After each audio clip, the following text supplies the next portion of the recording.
Welcome Welcome back. to the void. The void, the yin and the yang, Yeah, there we the go. void and the light, you That's right. know. So two contrasts. I like it. Mm. It should make for a nice contrasting kind of video, both video background and the contrasting perspectives. I think that's Yeah, that's what I thought about, It's yeah. like, Because I was thinking about how these conversations have been going and the fact that how we've been exploring these various topics. And I came up with this metaphor of these convos essentially being like a hike up a mountain. So when you go mhm. on a hike, there's a trailhead, which is like a topic. But then there's so many paths that lead up the mountain. There's so many little lookouts and points of interest that you might want to visit, and even then you can visit multiple of them, many of them, but even then there isn't one peak that you can reach. There's always another peak on the horizon. Yeah. Always another mountain behind that mountain. And that's kind of what it reminded me of, especially when you are kind of trying to see this one topic from multiple angles, multiple perspectives. It's unexpected where you end up. So this is what I wanted to keep pursuing and see if we can try and use a little bit of a map for the trail Mm. today. Let's still explore whatever sites that we see and we find interesting. We'll just check them out, see if they're cool, interesting, and fun. And also, I've been kind of seeing the topics, the themes that they're emerging from these type of discussions, because we're always talking about some kind of concept or the meaning of it or definition or paradox. So, and they're all often connected, just when you dig into something, sometimes it's paradoxical, sometimes it's confusing, etc. So I wanted to dig into a nice classic one today, which is plenty of ground for exploration and confusion and misunderstanding. So it's perfect for us. It's the paradox of choice. Oh, oh man, Yeah, that's a big one. it's a big one, That's a big and one.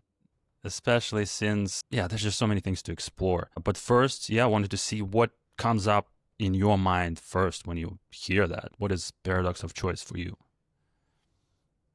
Oh man. Well, I think what you brought up about the hiking example, it's very apt for this topic actually, because when you mentioned that, I just kept thinking about the time that, we went up to the mountaintop here in Vancouver, Hmm. and you see past the just a horizon, you see so many peaks, right? So many mountains. Like right. You're like, okay, imagine if you had to go somewhere within all that mountain range, which one would you go? If you want a bagging peaks, like, okay, am I gonna go there? Am I gonna go there? Yeah, how are you So gonna choose? how would you choose, right? The paradox choice. Yeah, like you think that you have so many choices, and Hmm. yet because of the limitations of, I don't know, in this case, how much supply you have that you brought with you. You have limited time, and there is conditions as well.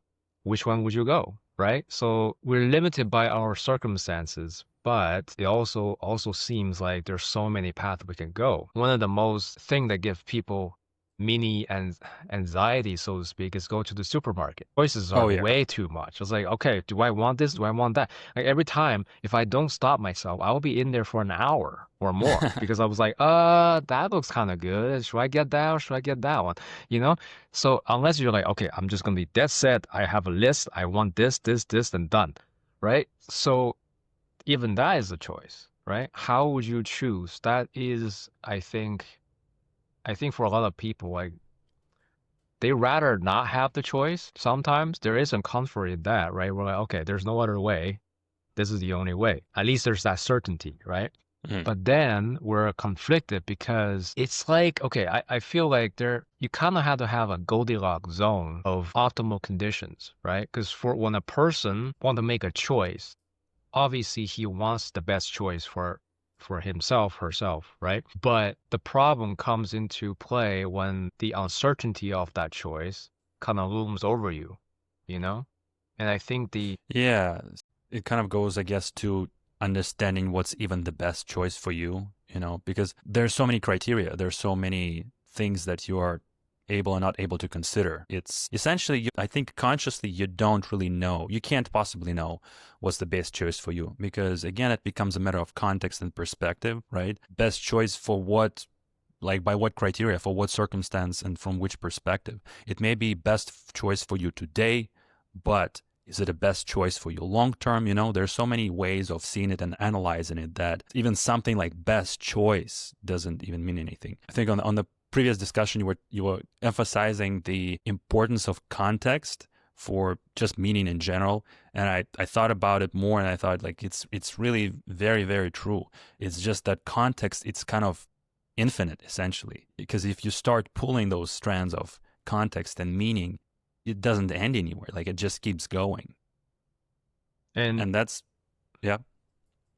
and that's also localized, right?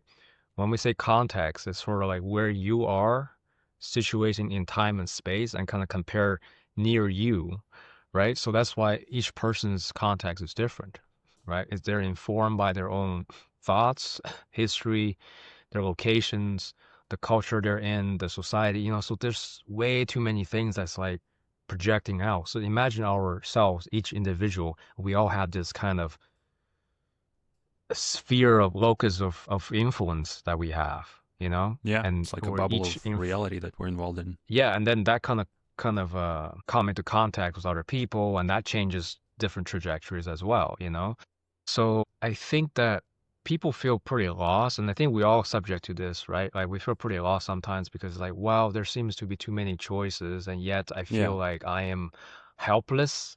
Like my life would just turn out this one way, almost like there's nothing I can do to change. You feel that way, right? Even though, yes, you can make a lot of changes. You can just decide to do whatever you like, that's come to your mind. But I think the constraint is really the circumstances and also your own projections as well. Because I think a lot of the times it's like, okay, you always are gonna make a choice. That is for sure. Even if you don't make a choice, that's making a choice. So that is that you cannot escape that hmm reality, right? But when it comes to the human mind, it's kind of how should I put this? How I think about it is like it's too murky for our brain to kind of comprehend everything, where this is where I think we tend to do a lot of hallucination, so to speak, like the projections in our mind. We're trying yeah, to project a reality to kind of cope with the fact that we don't want to make choices in our own mind. Like we rather not, right? We rather things being handed to us so that we don't have to think about it. This is kind of partially why, kids are having very carefree lives because they don't have to make much choice. I mean, yes, they do make choices, but like they don't think about it, right? Be like, oh, I have to make a choice here, either this or this. And there's going to be yeah. consequences. That's true. They're not even analyzing it that way. And like one of the theses that I encountered when looking at this topic is like we'll start with it, but then at the end we'll see if we still like it will evaluate essentially. But I'll say it up front because the child's mind kind of reminded me of that. Because essentially when you don't think about it and when you don't pay attention to it, it might actually be that you're not making choices. So that thesis was is that it was about the idea that what we call choice might be a story that consciousness just tells itself after the choice Mm, has already been made. right. And by extension, if that's the case, then the only real freedom that you can conceive of would be in seeing through the whole illusion of freedom of choosing. It's kind of loopy and confusing, but I wanted to explore that a little bit. I've had these kind of encounters, like little debates with people before, where one of my ways of thinking about it is that I don't really see exactly where and how we're making a choice. So I would even make people, I'll just do it with you. Name a music band. Okay. Lincoln Park. Linkin Park. How did you choose that band? It was just because that was one of my again, this is one of my favorite, right? So I like them so much, then that it just right away pops with my head, right? I mean, Exactly. I could have named so many different other ones, Yeah. but that's the first one that, so that's been dictated, right? Like Yeah. the history of my memory of what my music taste or what I like in music or how that also because I like Linkin Park because I was exposed to them very early on. That's Yeah. why So they it's had such an impact, right? It could have been any other band, but just at that it's time the and most space, right? prevalent answer essentially, right? It's the Right. one that made most impact, but it's how does it work, right? How did you come up with Linkin Park? There wasn't a moment where, at least consciously, there was. You didn't go into the catalog of all the possible bands that you listened to, which at this point has been thousands, Yeah. and they're like, okay, Linkin Park. Like, how do you make that choice, right? You don't. It just came up, Right. and you said And it. that's been informed by your memories, right? Of what you have Who experienced. knows by what? It could be anything, because it just comes up. Sometimes that's what that's what's fascinating to watch. Like when you're trying to create something, where you're being a creative person. Sometimes the idea comes to mind, or you're writing something, or you're coming up something, and sometimes I just like, where does it come from? How does it form into this thing? And then why do I even find it meaningful after that? Because sometimes, like, I would be writing a poem, and they're so abstract, some of the lines that I compose, that I'm not sure if they even make any sense, like if somebody tries to read them. But when I put those words together, which, like, it almost doesn't make sense, right? Like the sentence that is like something is kind of like, if you just say the sentence on its own, it won't mean anything. But combined together, a few lines as a little 4 lines of a poem, there is a meaning kind of gleans through the lines. Like it's something else, essentially. A meaning hides behind the apparent meaning of words. And I start thinking, like, how do these words come together? Where do they come from? Why those specific words, Because it's something inside of you that is making some kind of choice or decision, or comes up with something. But what that something is, like, I can't just call it I, because I don't know what it is. It just comes from somewhere up there, and then just this mouth says it, and then that's it. Like at no point can I say, this is how I made the choice, and this is how I made it in terms of what the process is like. I don't know what the process is, and I don't think Yes. anybody knows. I think that we're very much, our subconscious dictates a lot of things for us, and we're just kind of along for the ride. Our conscious mind are trying to make sense of all this, but really subconsciously you're just processing all this stuff, and that does come to you. The other thing I just get reminded of is that it's kind of that this is why I guess that the Buddhist thinking of this concept of karma seems very apt because it just feels like we are what, the saying, like, you are what you eat, you are what you think, you know? Like, Right. how these things come about is because of history, because of what happened to our ancestors and so forth and so on. What we have, say, human culture, for example, are all passed down.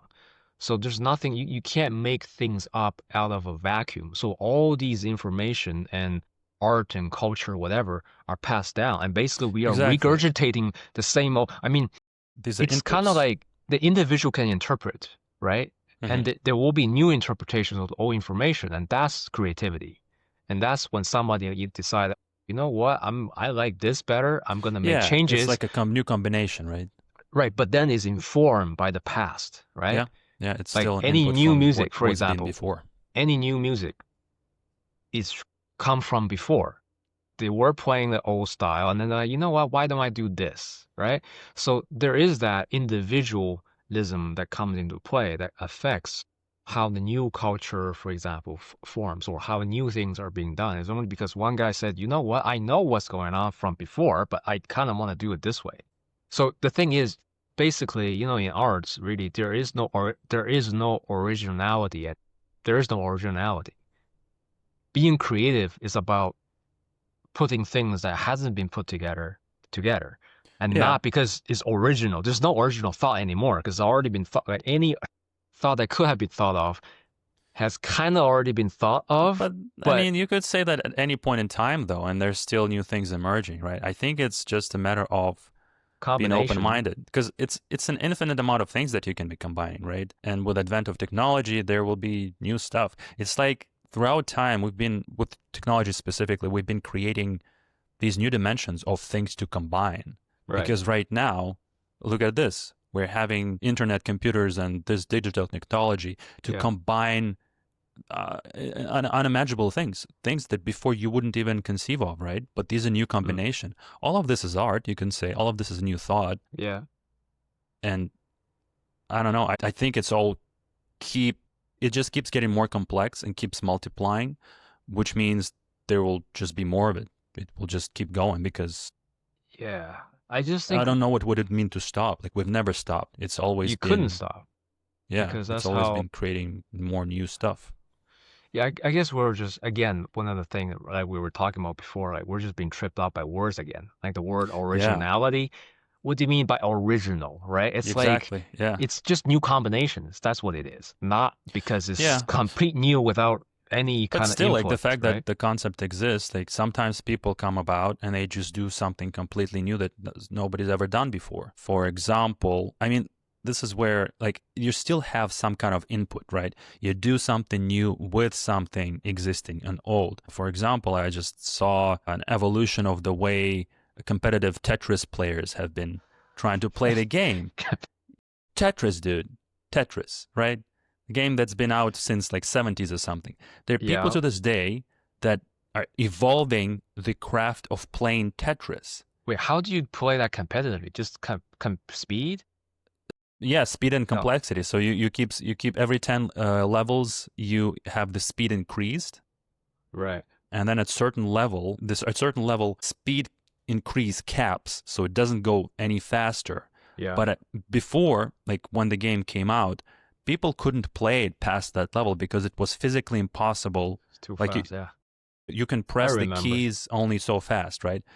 Until somebody came up with an idea of using controllers and specific ways of tapping them Oh, okay. to increase the speed of pressing the button, you know? And then Right. somebody came up with rolling the controller. So they like combine a technique from one game to another game. And they literally combine these completely unrelated techniques and saw, okay, this can be used here to even further increase the speed.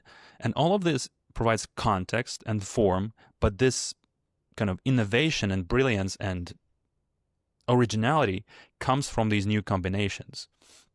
And I think that's just what it means to be original, is just to combine something in a new, unique way. But it is always just combination of something, right? And that's kind of goes back to the key idea of play, right? Mm-hmm. There's a whole field of study, like especially now with video game being so prevalent, other people are studying how it affects the brain and everything. But yeah, like play is definitely one of the biggest thing. Like as a newborn child, their whole thing is about play. That's how they learn, right? That's how the brain learns. And it's sort of like what you were saying, right? Even though it sounds ridiculous that people are trying to invent new controller just to play Tetris so that they can do it the fastest they can. That's the thing. Like, That's how you invent new stuff, right? That's how you find out, oh, this might have other applications beyond this, right? So this is why I think we're very conflicted about how we face uncertainty. Sometimes we have things like this where like we kind of get excited about what we can find out, right? Yeah. Can we play around with different things? But on the other hand, there are also very much a lot of uncertainty that we're just afraid of. For example, right now, the economy, right? A lot of people are very anxious about it. It's like, well, yeah, we're all affected by everybody else doing this thing, and then this economy is not doing well, and then hell, I might lose my job, this might happen or whatever. So yeah, and even with this, like to tie it back to choice, I've been somewhat detached from the whole situation. Like I don't have a job right now, and somehow I don't care. Like, I just don't know. I'm not sure why. Like this is the first time where I haven't had a full-time job in, I don't know, 10 years or something. But I've always wanted to see like what that mode of existence is like. And I'm really liking it because I'm just able to redirect the energies toward some conscious creative pursuits. But in terms of choice, it kind of makes me think like, yeah, that uncertainty, it adds anxiety to like which choice is the right one, right? And I've seen it specifically with things like looking for a job. At this point, when I'm like looking at the job descriptions and stuff, I can't even, I don't understand how to even compare them, because I have no idea what it is going to be like, who the people are going to be like, what the relationship is going to be like. So I can't even approach making a choice just even there. I'm not sure anymore how to make any choices. At this point, I've kind of given into, I guess, some kind of intuition. I'm just doing whatever feels like interesting to me and where my attention naturally goes. But at no point I'm like sitting and deliberating anymore, really. What should I do, this or that? I'm kind of just trusting this instinct and letting it dig into what it thinks is important next. That's a good way to, yeah. Because again, intuition is, I feel more and more, it's definitely a big, like you should listen to your intuition, because I think more and more I find that my conscious thoughts actually get in the way, Right. When you get conscious about it, you start rationalizing, you start putting all these things that seems to make sense. But sometimes the actual result is the opposite, because you kind of interfered with your intuition and you override what the intuition is telling you. It actually end up being the worst outcome because you interfere. So, I mean, that doesn't mean your intuition is 100% always right? Because nobody knows what the right choice is. It's all kind of, what do you mean by right? It's like, Yeah, it right goes against go back what? to that criteria. But this discussion about intuition and subconscious, this is exactly the path that I wanted to explore, because I think it's all connected. A few bits and points that I was exploring about the topic of the paradox of choice, we're talking about that. It was pointed to the fact that you don't have to deny choice, but it is important to realize who or what is doing the choosing, because it can bring some understanding and helpful way of seeing it. For example, as we just mentioned, we're talking about the thoughts coming in the way and the fact that you don't really choose thoughts, right? So if Linkin Park comes up as the thought, as an answer, that's just what happened. But so you don't choose the thoughts, but you can choose to see that you don't choose them,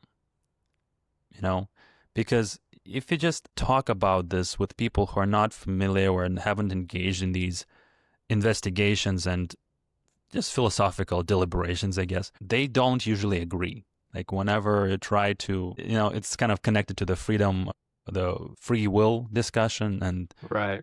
choices. And they're like, no, of course I make a choice. But if you just try to dig into it and like this and like ask them like, okay, how did you choose to eat vanilla ice cream instead of chocolate one? Like, yeah, I just like this one, so I chose it. Yeah, but how did you do it? How did you choose it? How did that whole process happen?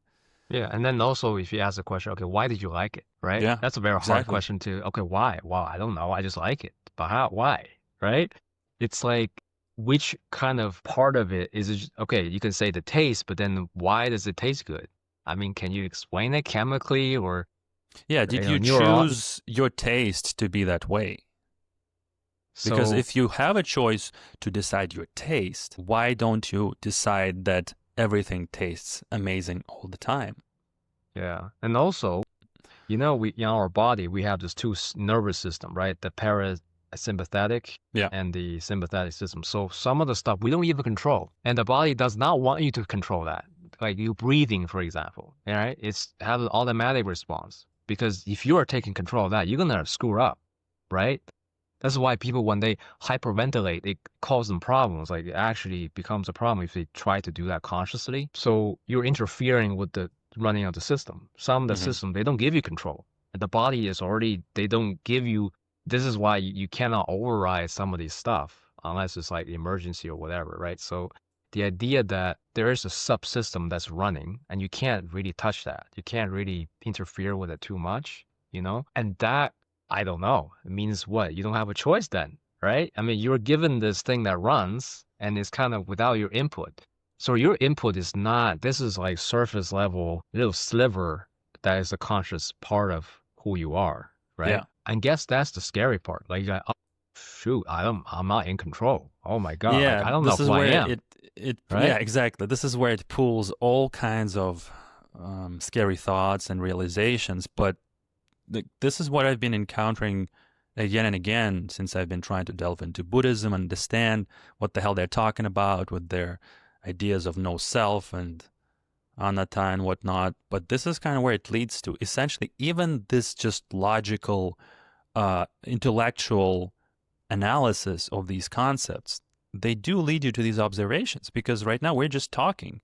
We're not scholars. You're not scholars. We're just kind of thinking about our experience and understanding of these concepts and what these words mean. And we're arriving at, like, that seems to be what's going on. That's just analysis of your experience. And this is where it can, I do think that this literally can turn into a meditation, essentially, where you start, the attention will kind of invert on itself at that point. Because, yeah, when you're starting to ask questions like, okay, if I'm not making a choice, if some kind of, if it's just a cascade of decisions being made somewhere underneath the hardware, yeah, how does it all work? Yeah, I'm not sure. We could go into a few different directions from here, but would be interesting to further explore the concept of desires and decisions. Like we talked about desires a bit in the past, and the fact that you don't really decide your desires, right? You don't pick your desires, you just have them. And that's kind of similar. Like if you don't choose your desires, then desires are determined for you. So there's no choice, or in the way that you think it is, because you mentioned before, yeah, like that we make decisions and then even invent stuff based on things that came before previously. How would it work otherwise? How can you imagine making a decision or a choice or creating something without having any input on any prior foundation, or how would it even work? Like, what does that even Hmm. mean to create something without any dependencies that I came don't before it? I don't think that's possible because there's always something. I mean, again, it's the chicken and the egg problem, right? It's Yeah. such a paradox because, okay, yeah, and if you just ponder that sentence, okay, yeah, which one's first? You kind of don't have an answer, right? Is it, This stuff makes me think about God, for example. If God existed, and God being some kind of, yeah, the primal mover, right? The one who did not have a cause, who made all of this without any causes. He just decided that this is what it's going to be. It could be something like that. But then we can't imagine it because we don't have a point of reference to that. Everything you yeah, do ever since you became conscious, you're like, okay, I am in this world. What is this? What is that? What can I do with this? That's all we've ever done. So we yeah. can't really So, conceive of free will, really. We don't know what it would look like, even. yeah, because I mean, as far as how I can assess, it does seems like you're always real. I mean, again, you're always related to something, right? There's no, I mean, how could you have something out of the vacuum? You kind of can't, and everything is developed according to a line of, you could say evolution or whatever it is, or the way of the universe or how things develop, right? Because if Hmm. if you look into astronomy, for example, there's a clear line of how things evolved, right? We can find out about, okay, the history of some of these star systems, how they're formed, that like it all makes sense, right? There seemed to be not linear, but like you can track back, right? Yeah, From so to to a the point, you beginning, can track back what's been happening, but still, but we to a encounter point. a wall. Yeah, Yeah, only to a point. And then you're like, well, we don't know, right? yeah. Beyond that, it's like, well, nobody has conscious thought then or some kind of device to record all this information. So it's, yeah, I mean, that's the mystery of life, really. I mean, this kind of informs all of our wonderments about, oh, yeah, what's going on? Why is this? Why is that, right? I mean, the internal question of just, and the other thing is like, it kind of informs humanity, like you do have to have these thoughts about, it's basically you have to be anxious about certain things. You have to. And these are kind of the changes that comes, right? You can't always have just the good times. Or you can't always have all these kind of pleasurable things and have none of the. Yeah, just the fact that we don't know what's out there, you know? I remember the ending of the movie Apocalypto Oh because yeah, it's just such a mind shift because here you're having these wars in your local jungle and then you see essentially might as well be in a spaceship with yeah, aliens yeah, approach your shores and you're like, "Oh, there are like whole other stuff out there." And this is what I can't get rid of because that has to be the case, right? There's no way we're just on this uninhabited island that has nothing to do with anything and we're the only guys in existence. yeah. There's no way. I was just watching this video talking about all the messages that we ever sent to space. Oh yeah. It was very interesting. But one of the key point then is become people were kind of there are two camps. Some people are saying stop sending Yeah, don't do stuff. that. Okay, don't do it. Like you don't know what's out there. You know, what if they're like, oh, this is tasty. I'm gonna take over this region of Exactly.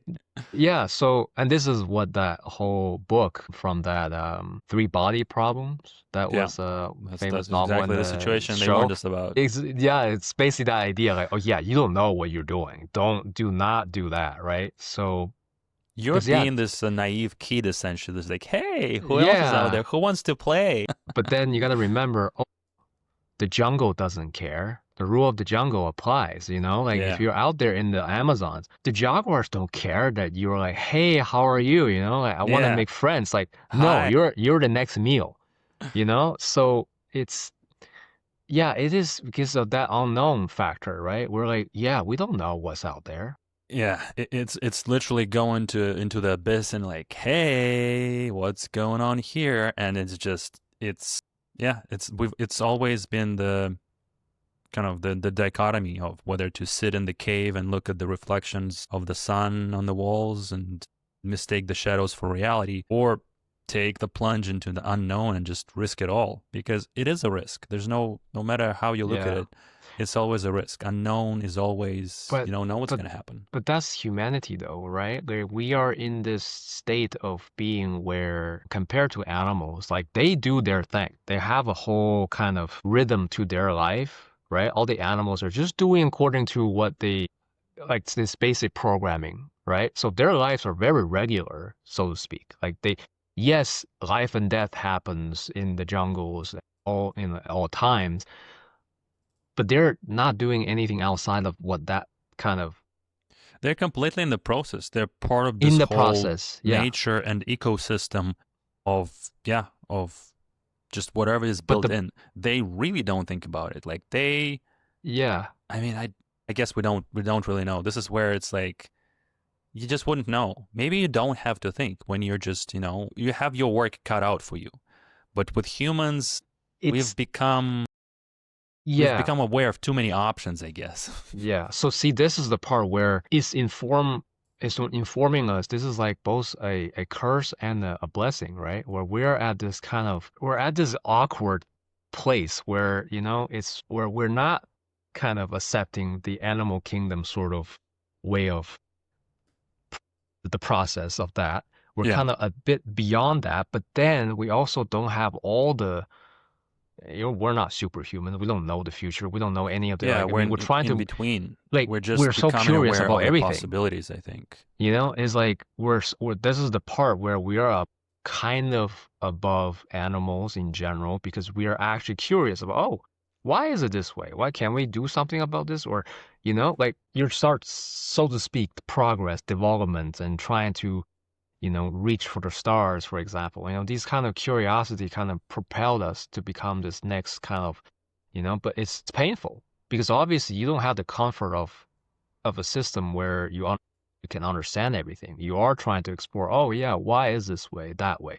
You're always dissatisfied with the answer. And this is the reason why you're being propelled to find out more, right? Because you can't. It's almost like you can't rest. You're always anxious. You always worry about certain things, or you always be like questioning things, whether for curiosity's sake or just so that, I don't know, you just can't let it go. It's like, yeah, why is it this way? What should I do? What should I eat? You even think about what should you eat. That's a Yeah. And big there's an question. infinite amount of things Animals don't care. to It's like, explore in each of those avenues. because now you're differentiating between things. That's the part of the being somewhat intelligent, I guess, is what it forces you, is you start making differentiations between things to a level where you can choose, like, oh yeah, I can prefer this, I prefer that. I mean, in the wild, if you try to survive, you don't care what, you just catch whatever you can, right? There's Right. no choice, so There's a to lot of speak. I scarcity mean, there. yeah, you have limited choice, let's just say. But we kind of created this whole world, right? If you think about our modern economy, it's like, wow, we're doing all of this.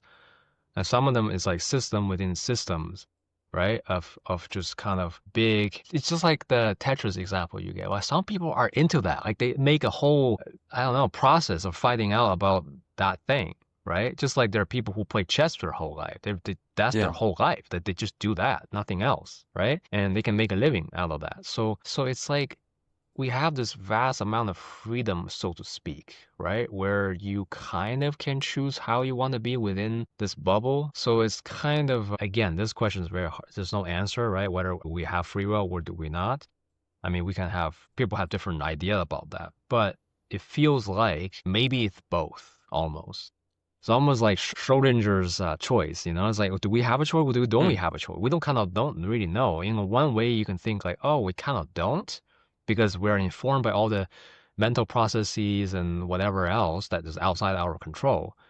But at another hand, you can choose to just the proverbial go out there into the middle of a public place and take a dump. I mean, you can do that. That is a Yeah. choice. I Exercise your mean, free will. it's I so what is that then? Is that free will or is that preordained? Like, God says, yeah, eventually you're gonna be doing this. Like, that's it. Yeah, You because know, what caused that, right? What caused you to make this decision? Which is, yeah, it's also an interesting meditation. So if a thought to decide arises, where did that thought come from? yeah. Okay, exactly. Just think about this, right? Let's ruminate on this. Like, if a Should I thought comes to go your to head, the intersection and yes, take a dump right now? if that thought came to you, what's the Why? Why did it came about? How does yeah, it come about? It is all it just points to this arising, but why that, right? But the thing is, why not that? Why not take a dump in the middle of could an do it? intersection? You could I do guess it. you could find I out, mean, There's one way to you find can out find for out. sure.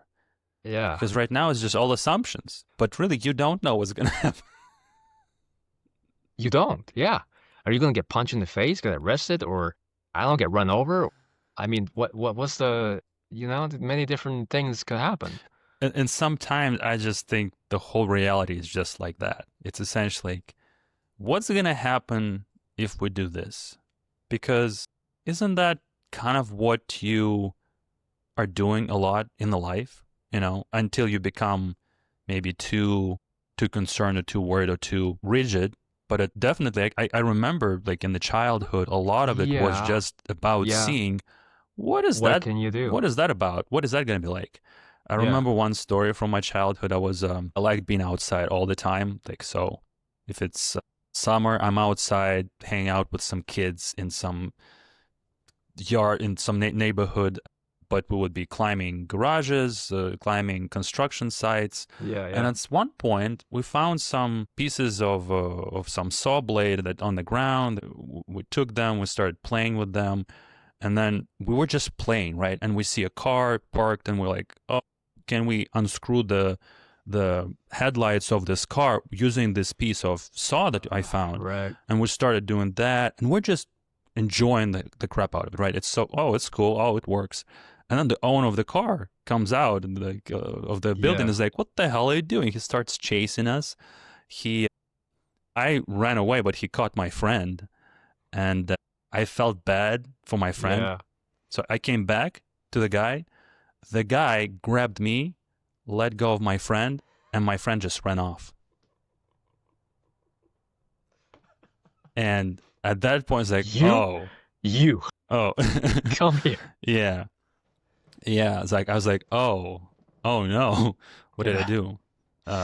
Well, that guy ended up Consequences. just cussing me out, and then not only that, he asked me where I go to school to, and for some reason I told him like I didn't lie because I guess I'm a kid. I didn't know how to lie Yeah. yet. Yeah. So he somehow memorized all of this, where I go to school. I guess my name. Maybe I told him my name because days later, when I went to school, I got called to a principal's office, Mm. and I have no idea what it's about, right? And then the principal's like, "Yo, did you mess with this guy's car? That he came out over the other day and just complained about you." It's like, what? This guy took his time to go to my Yeah. school There you and go. talk to the. I was so flabbergasted, dude. I was so embarrassed. And But I was like, I didn't know. I and you was just messing with a guy's car. but you know this is how a villain is born, right? Yeah. Possibly a villain can be born. It's like, oh, so a kid learns, I need to lie. I can't, because if I'm being truthful, then bad things happen to me, you know? So this is kind of how, Well, there are many lessons that can be extracted from that. One of them also being like, oh, you can't really trust your friends either because they just run away on you. right, right? This is what you get for being a good friend. You know, you like Yeah. came back for them and they just ran away. It's like, so this is why the world is just chaotic, right? Like there's so many different responses and reactions to different things that it kind of inform people with very different. Because like I was saying, right, you could have turned out into a villain, be like, the world sucks, I need to lie, and become a serial liar. Imagine, right? Some people are became that way because of something happened in their childhood. They're like, yeah, they were being honest at first, and then it was a big negative consequence that happens, and then they're like, oh, so they took the wrong lesson. They took the lesson that, Mm. oh, I need to lie then. I need to make sure that I'm protected. I'm not gonna do Yeah. that again. I'm not gonna be a victim again. I'm gonna see this is how predator can possibly, become reality. So, and again, the interpretation is very different, right? Sometimes you have you are born with a certain quality, right? Like some kids will not lie. They're just like, I'm just not a liar. I don't care if, but why is that? Why wouldn't you lie to protect yourself, right? Because some people, they're like, it makes sense to lie, right? Why wouldn't you? Because, it protects you. Screw everybody else. But some people have a more, I don't know, born with a moral, I guess. They're like, no, I can't do that. I think kids in general, like, it's at a certain point, they essentially discover lies and they Yeah. discover things. Like the way some comedian was making a joke that essentially this little intellect is with us from the very early ages, but it's literally learning. It's like a learning algorithm. So, for example, if it notices that telling a story a specific way to adults elicits like a positive response, Yeah. they'll notice it. They're Yeah. like, oh, okay, if I say that, and if I Guess I do that say more. this type of stories, like I get a good response, and that's how you literally adopt behavior too. But yeah, it's to your point, it's still unknown how, like if you get a certain trait from the inherited or somebody taught it to you, which as a child you don't filter out what you're being taught, you literally absorb everything like a sponge, right? Then you just have it, and it's been kind of predetermined for you because you stumbled upon it, and then now you have it. You're it. You didn't make a conscious choice. It's like, who am I going to be, a truthful person or not? You Mm. don't get to decide that. Maybe years later, once you're adult in psychotherapy Yeah. and you're examining all these accumulated beliefs, maybe then you can do something about it. But as a child, we gather this personality. I think I heard an interpretation like that kind of first part of life we're accumulating all this programming, and then once you start questioning things and why things are this way and that way, you start to deprogram yourself and deconstruct all these programs either through psychotherapy or spirituality. There's so many modalities. I really But think that's uh-huh. what it's about. For if you don't do that at some level, then you essentially are not living a conscious life. But the problem is, I think a lot of people have not gotten. I mean, there's so many people who just live their life and haven't questioned anything, right? They I just don't kind of, know how you do that. yeah, but they just only responding to what happens to them, but they don't think about, oh, is that? So it's basically that basic level. It's like, okay, we're just gonna judge everything according to is it good for me or bad for me, right? And Okay. Yeah. then you can the next level to set to transcend that beyond the good and bad that happens to you, but like, okay, what does that mean to my relation to the world and bigger picture, right? But a lot of people Yeah. are only You living still at have that. to zoom out. Yeah, because that's the basic kind of human, I just say basic primal response. Just like, yep, am I in danger or am I not? Right? But a lot of people, I mean, I don't know. There's so many cases of just they don't question any more than just, oh yeah, is it better for me? Am I making more money? Am I well off now or whatever, right? It's these kind of low level, low So I resolution guess concerns. egotistical, right? Just Right. Because what it that's, is means for me immediately yeah. in my So immediate. in that sense, what they when they talk about children psychology, right? Like how it's almost like this ego is just blossoming from the start, like Right. slowly It's but all about surely be me, like me, all me. about me, all about okay, yes, I need to, so that's only because yeah, I mean, a kid just are curious because they're learning about the world but it's kind of from that very centralized kind of egocentric kind of point of view. But it makes sense because you kind of have to be like That's all that you have access because to, that's right? all you have to kind of congregate everything for you to become a more I don't know what you say at least functional organism, right? Because if you Right. don't have a huge ego, then you're like you don't know anything. You can't compare yourself to anything else, and you don't have a sense of your own kind of coherence of self.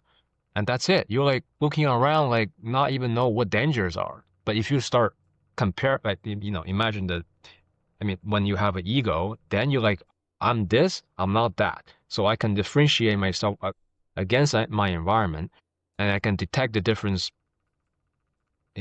of danger versus no danger. I like this, I dislike that, right? I don't like the cold, I like the heat. So heat Hmm. provides me, nourishes me. Food nourishes me. Oh, I like food. Oh, there's a big scary animal out there. Oh, I don't like that, right? So when you have like and dislike, it just means you're differentiating things, right? But if you don't differentiate things, then well, what's what? You won't know. Yeah, you're not gonna survive, right? You're not gonna survive. So ego is the big kind of okay. It's a very blunt weapon, right? Almost like very blunt. I think a lot of the time the bodies are developing this kind of like the body is amazing, but sometimes it's very clumsy in a way that like yeah, the system is being built very clumsily. Like the idea, the fact that pains like the nervous system, the pain signals is so absurdly powerful that sometimes just the pain itself kills you. Like Right. it actually becomes so deliberating that it's basically affecting your survival.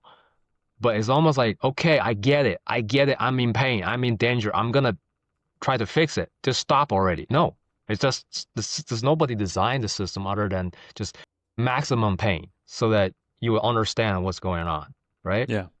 There's no modulation. There's no, you can't decide, oh, okay, just stop now. No, right? So in that sense, it's kind of like the most crude system you can make out of whether you believe in creation or evolution. It's interesting, but like sometimes it's like, yeah, the system's pretty flawed. But it at least ensure that we survive. So basically, that's like the design philosophy is like is foolproof, right? We don't care about how you feel about it, but you're being created, you exist in this way, just so Yeah, these that are the rules. these are the rules. You just go out there, get food, get shelter, procreate, and that's it. Avoid pain, avoid Avoid discomfort. pain, because avoid pain means that you're surviving, right? Yeah. So at least you're not in danger. So that's it's basically black and white, one and zero, binary, pain or no pain, pain or Yeah. pleasure. So, but all the choices that we make are informed by this, how we are, right? And how informed are the choices? Choice seems like binary, right? Zero and one, yes or no, black and white. But the choice or what informs your choice, like it can be very informed choice as opposed to just like, oh, I don't know, some basic low resolution choice, Right. Like, oh, what? from what do I like to eat? Do I want chicken or do I want beef? That's a low resolution choice. And then higher, it's Yeah. like, why do I want this? Why do I want chicken as opposed to beef? Oh, because if I eat too many red meat, that's bad for me. So I'm gonna choose chicken. That's a little bit higher, right? Because Yeah. you have more information informing you, okay, of the choice.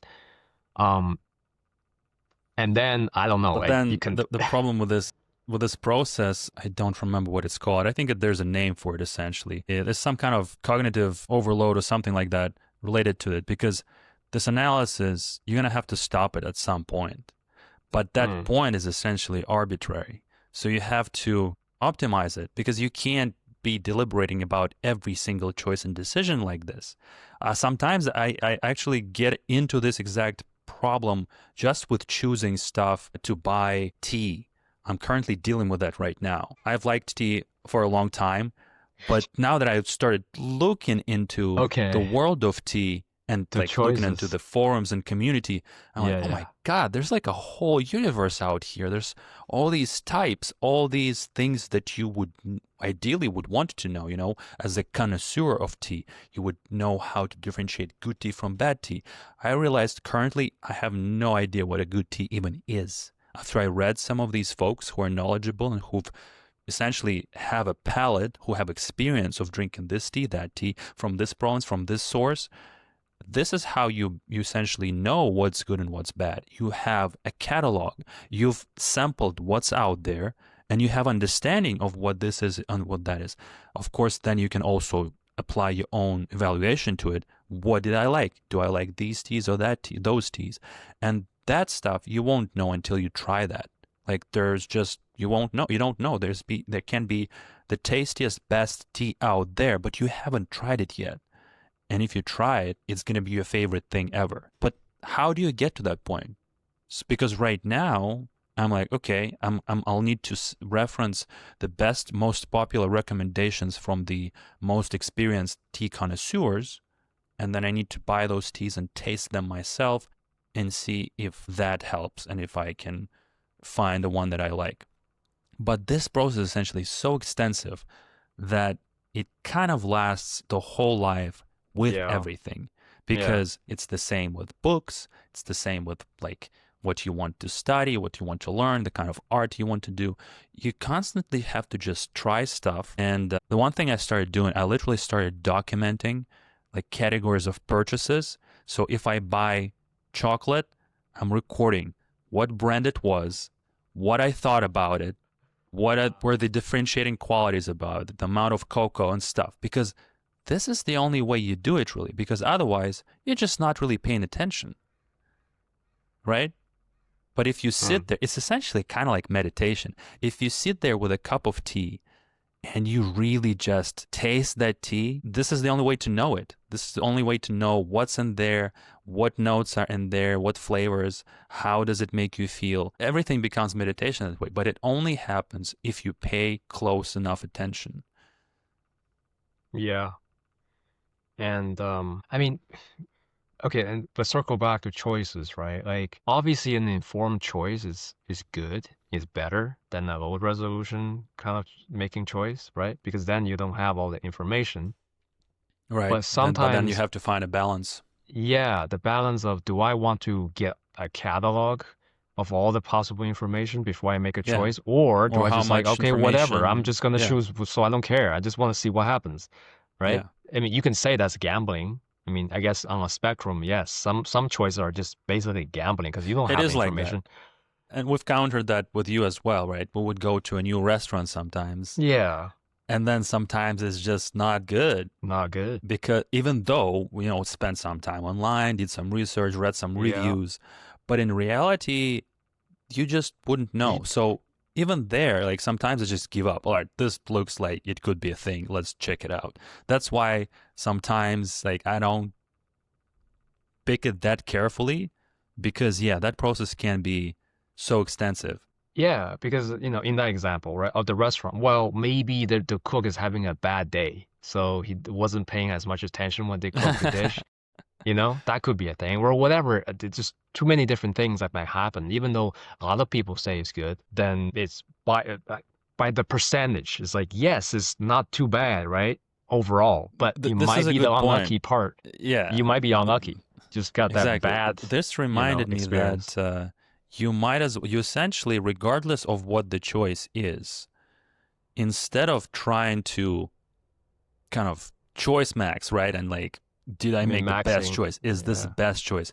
You make it the best choice. You are saying, this is the thing we're doing, and we're going to find what's awesome about it. And I think I've heard somebody talk about this before as well, that this is essentially kind of how you live a good life. You choose to find something that you enjoy or value in anything that you're experiencing.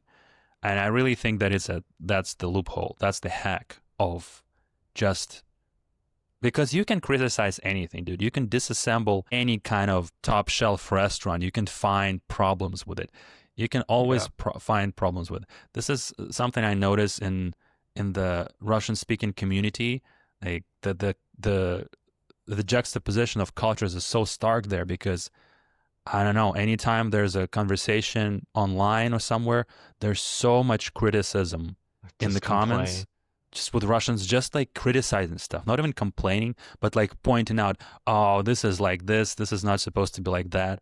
And it's a big part of culture. And I realized it, and I was like, oh, wow, I think that's not good, because yeah, you can do that with anything, because from somebody's perspective, what you're doing is wrong always. But that's why live in that type of society and that type of paradigm? It's just negative. Why don't just pick the thing you like and say that? If you don't have that anything nice to say, don't say nothing. How simple is that? But I think, I guess sometimes real life is just so complicated that, yeah, it's like you can't but It's like everybody has their opinion and they just want to yeah, not really. just opinion, but sometimes you can get involved into some kind of legal issue or whatever. It's just like, oh yeah, well they Well, say that you yeah, did that. this, I didn't do it, but they say I did it, and I didn't. I mean, you try to convince somebody, a third party, to kind of make a arbitration or a judgment. It's like, yeah, it's sometimes it's complicated like that. It's like everybody had their reasons saying, oh, why this is the case, and this and that. And then just because there's money involved, just because there is kind of, I don't know, some sort of like somebody lost something or damages or whatever, right? These kind of things. So it's just like, yeah, who's guilty, who's not, it's almost like sometimes everybody's right and everybody's wrong. Yeah, it's like, and this kind Yeah, of that's the this thing. Like, a lot mixed of bag times of, things are not as black and white. yeah, they're so gray that it's like, well, yeah, we don't know how we're supposed to make a judgment, how we're supposed to, make the right choice, so to speak, right? Who's the ultimate at fault here, or who's completely right? So you do have to create rules for certain things so that the next time it happens, then well, we're just gonna go according to what we set out from before. This is the law, right? The law, that's how law get Yeah, created. It's just like a whole bunch of people did things and then they found out, oh, this is a big problem. So okay, now we somebody to make a judgment call, and then next time we're just gonna go with yeah. You this. still have essentially to find a point of where you make a decision, because a lot of this stuff can be just endless. A lot of this stuff can be just egos fighting and, creating, just making stuff up too. Like, it can be endless because nobody wants to lose. Yeah, Um, zero-sum game as most of the world is playing. so I wanted to bring this back to what we touched on, the whole process of making decision, because there is some neuroscience that related to it, right? They've already done some experiments and found out some interesting things. So experiments show that brain activity predicting a decision occurs before we consciously decide. Right. So essentially, it means by the time you are aware of the choice, You already made it. something happened in the neurons, like it's detectable, which means to me, like, this is inevitably, it makes me think that, okay, if it's not me that made the choice, if I'm not aware, because the only thing I'm thinking of me is what I'm aware of. So if something I'm not aware of, some kind of process or whatever you want to call it, makes that choice and decision, that makes me feel like a puppet or something. So it means that you didn't thought that you were gonna go out there in the middle of the street and take a dump. They made me It's to. happened without your They made me consent, do it. right? They made you. Yes. Did you do it? Yep. That thought just came without your They consent, didn't even give me an opportunity to protest or discuss this. They're like, okay, I guess Yeah. that's what we're doing today, and off you go. Yeah. This is like presenting you the menu. Like this is the thing. Okay, you can do it. But so this raises questions about the whole system of ethics and legality of things, because if you're not making that choice consciously, how then are you being held accountable for your actions? What does that mean? For who's responsible for what? See? It's kind of tricky what stuff you find out with your scientific experiments. This is funny because every time you see a sign, there's a reason why that sign exists. Because somebody had the intrusive thoughts. Yeah, they needed that. So it has to be written out. It has to be a sign telling people not to do certain things. And apparently sometimes somebody needs a sign that there's an unassumed road ahead. Yeah. Yeah, exactly. It's like, yeah. Somebody's like, okay, but there might assume, be a road here. Do not and they assume. And they were assuming there is none, but there's an actual unassumed road there. Yeah. And you're like, oh my God, thank God. If not for the sign, I would have just swam across or something. That one still kills me every time. It's such a classic. It breaks my brain, like there's a sign. Somebody made the effort of printing unassuming road, the word unassuming road in English, on a yellow background sign, a diamond shaped sign, and put it somewhere out there. So somebody made the effort to create that, and the recipient of that information something warranted that. Yeah. What do you mean? Who is that person? Who's assuming what? What do you mean? Who is the target audience of that sign? I still don't get what does that even mean. Unassuming road? Who's assuming the road? And do you mean that there's no road, but you stop thinking that there's a road when there's no road? Is that what it means? To this day, I need help. Okay, I need to contact an expert. I need to contact an expert. There's an unassumed road out there. Can you explain this? Can you explain what does that mean? Unassuming road? Like, what do you want me to do? Right? What I received that information loud and clear. Do I go? Do I not go? What is the protocol? There's no gate. There's no gate saying you close and then okay, then I can't go there. But I can go. But it says unassuming road. So what caution do I need to kind of keep in mind? What I do with this information? Don't do that to me. Don't give me information that I can't process. It's all this extra stuff that is just like, okay, this road is unassumed. All right. It changes nothing.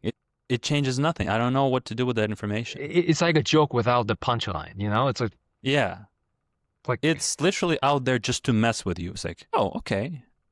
Wait, why is it unassumed? And what makes it assumed or otherwise? And it's some kind of trap for philosophers, I think. There's just like, you go there one day and there's just a bunch of people like standing in front of the sign. It's like, but why? Why? What does this mean? This is why sometimes ignorance is bliss. So some guy like, oh yeah, wait, what? Well, whatever, man. Whatever. You're not supposed to think that hard about it, I guess. You shouldn't be thinking too hard about it, man. The curse of the intellect. I don't know, inquisitive brain, I guess. Yeah. You bash your brain out just thinking about something that might not even have any deep meaning, Yeah, maybe it is a joke. But even that, unassumed road, yeah. Yeah, no, it literally works like a cone on me. I can't think if I just start talking or thinking about it. So we need to forget it as soon as possible, or this podcast ends right now. I'm gonna have a cognitive dissonance soon. This is what's happening right now. Yeah. Just don't think about the unassumed road. No, now it's like that worm, like a brain worm now. It's like, yeah, but why unassumed? This question keep coming.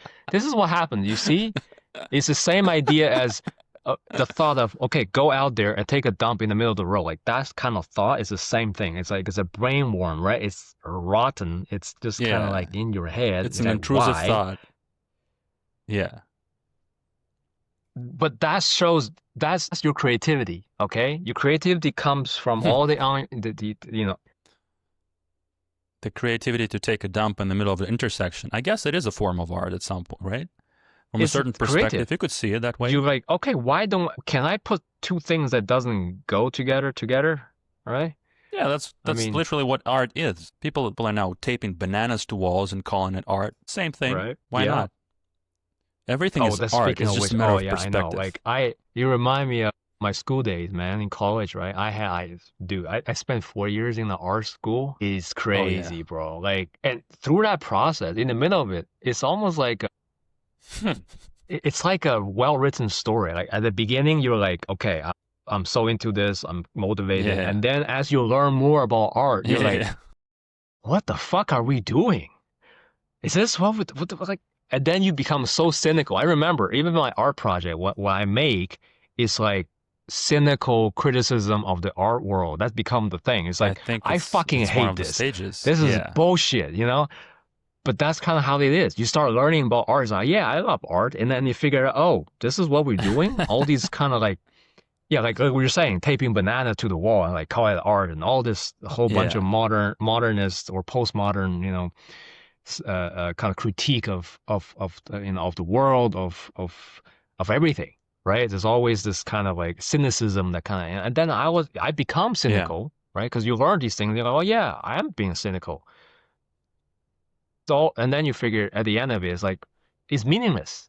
It's all bullshit. I spent all this money learning about this nonsense, and then I can't get a job. I can't get a job at the end of it. So this is my It's a life, scam. right? It is a fucking It's scam. one big scam. One big scam. It's like and I spent 4 years, man. I spent Yeah, four because if you years, want to do all the art, you just dollars. do art. You just do it. You don't need to do Duh. anything. You don't Yeah. need to learn all this bullshit. But that's kind of how this is, what happens was basically if you want to describe what that art world, kind of what we learn about this whole postmodernist movement or whatever, it's just kind of it's basically jerking off. It's like jerking off, but for the art world. That's what's happening. It's like I'm so smart, okay? I'm so, I'm gonna make a show for it.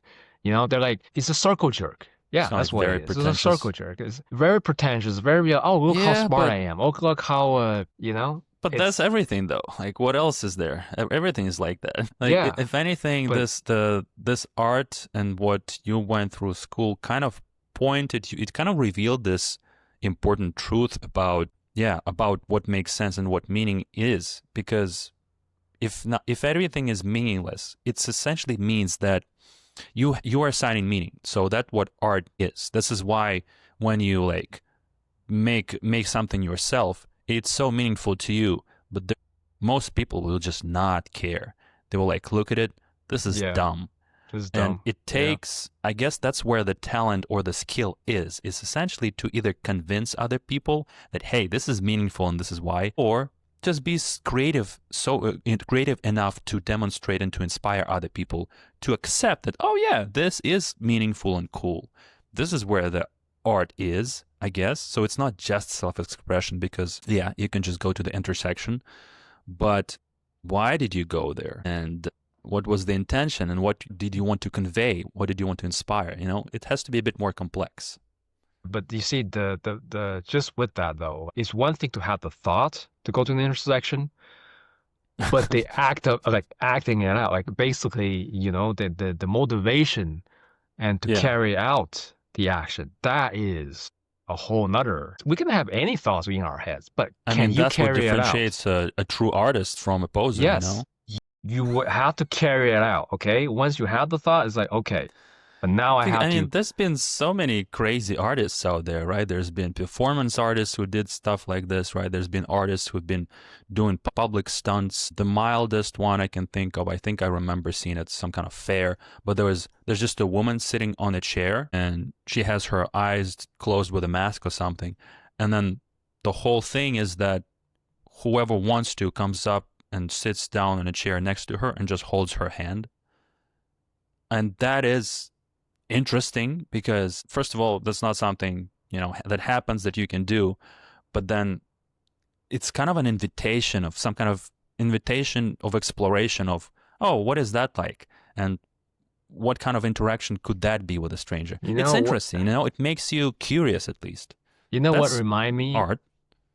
I had an art project back in the school. Yeah, I I did a remember that. performance piece. Well, not that one, but No, that one, another okay. one. There's that what's that park again? We always go there in Toronto. The park with that near God damn, it's so long. I even forgot. What was that No, the Trinity park? Park? Yeah, yeah, Trinity. Yeah, Trinity Bellwood. Yeah, okay. What I did a performance piece. I walk in the middle of the road in the park, right? There's a little Yeah. path where people can walk or ride their bike. I sit down in the middle in like a Buddha pose and I just meditated. I set up a camera somewhere, just recording. And my experience was like, it's very varied. Like some people walk by, "Hmm, interesting. Some guy on that bike saying, asshole, you know? And some people like, hey, I like this. Another woman was saying, hey, don't say that. This is interesting. But I I didn't react though. I'm just like doing yeah. it. You're just meditating in the middle of the But road. it's like inviting people to be like, yeah, what's going on? Why is this guy sitting here like this? Yeah. Right? But the message is like, hey, meditate. You need to meditate something about your life, right? Stop and Yeah. meditate.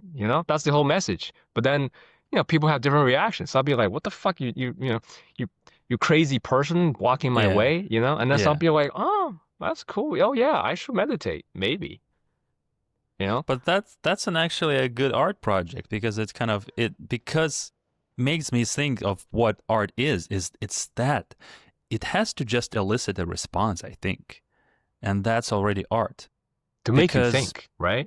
There's to a make you message. think, to make you, even just if you don't think, I mean, you can't, because even the guy who's like asshole, he would think about it, like, Question, like, why? what is this? Like, Yeah, why are you doing happening? that? Are you mental Yeah. or is there something else, right? They make you Yeah. think about, okay, why this is happening, right? Something's happening, Yeah. and you have to think about, okay, why is it happening? And obviously, you remember my graduation piece where I stood there for a whole 24 hour and I fainted Yeah.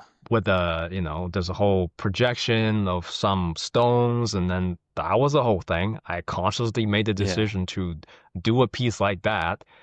And it was crazy because I actually fainted and I was surprised. Yeah. I actually fainted because I guess I couldn't stand for 24 hours. Okay. Yeah, that's crazy.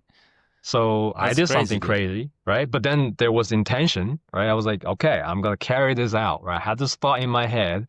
But now if you ask me, what's the meaning of that piece? Like, I don't know. Honestly, I'm like, I have no clue why I made that, This is where it's like, it's interesting to think about stuff like this because, I mean, I think everybody can think of example like this where yeah, I was actually just thinking about that the other day. I was just kind of retelling my mom this story. I was visiting my relatives and they lived in a house with a gate and everything, and they had a giant like Rottweiler dog, guard dog, literally a guard dog. So they would leave the house and the dog is off leash in the grounds guarding the house. So one day they were out of the house and I was just roaming around, but then I got bored and I wanted to go to their home to like watch cartoons, but there's a dog. And the dog, like, I'm new. I'm like, I only visit them once in a while. So I come to the gate, the dog barks. Is like, I'm not gonna able to come in. The dog's gonna kill me. It's a giant Rottweiler. So I wait. The dog kind of goes away, backs to the door of the house behind the corner, and then I rattle the door again. It comes back running again. It barks, etc., etc., etc. I did that a few times until the dog stopped coming about. I guess it got tired of doing that. So I opened the gate and I started walking towards the house. And at this point, like, I have no idea why I would do that and what was I thinking. But as I come close to the house, the dog is sitting like maybe 10 meters away near the door, and it sees me like walking by. And it's like, what in the hell is this? He's looking at me. He's like, I thought I barked at you already to go away.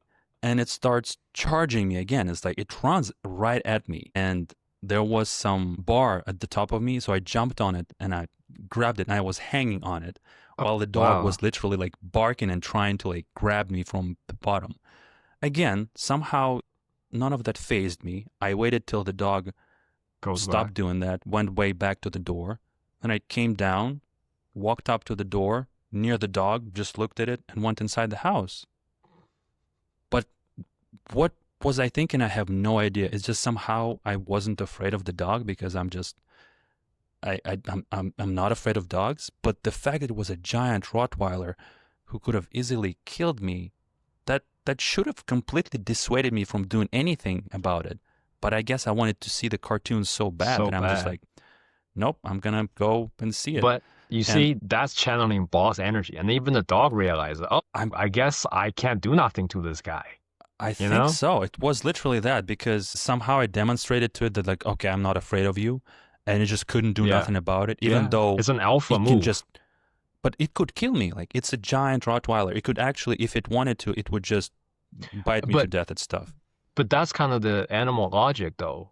If you're not afraid of them, they're like, shoot, this thing might be more dangerous than me, so they back down, right? This is why, like, for some animals, if you go, like, not afraid and like yelling and they'll go aggro, then they back down. They're like, oh, they're not afraid of my thing, So that's how animals sometimes they gauge, like, yeah, who's the bigger alpha, right? You're showing them that you're the bigger alpha. They're like, okay, I'm not gonna deal with this. Right? Yeah, there's definitely something there. Like, made me realize about that. Well, the funny thing is, like, when my relatives got home, they chewed the dog out. It's like, you're supposed to guard this place, and you just let this guy in. Shameful. This is shameful.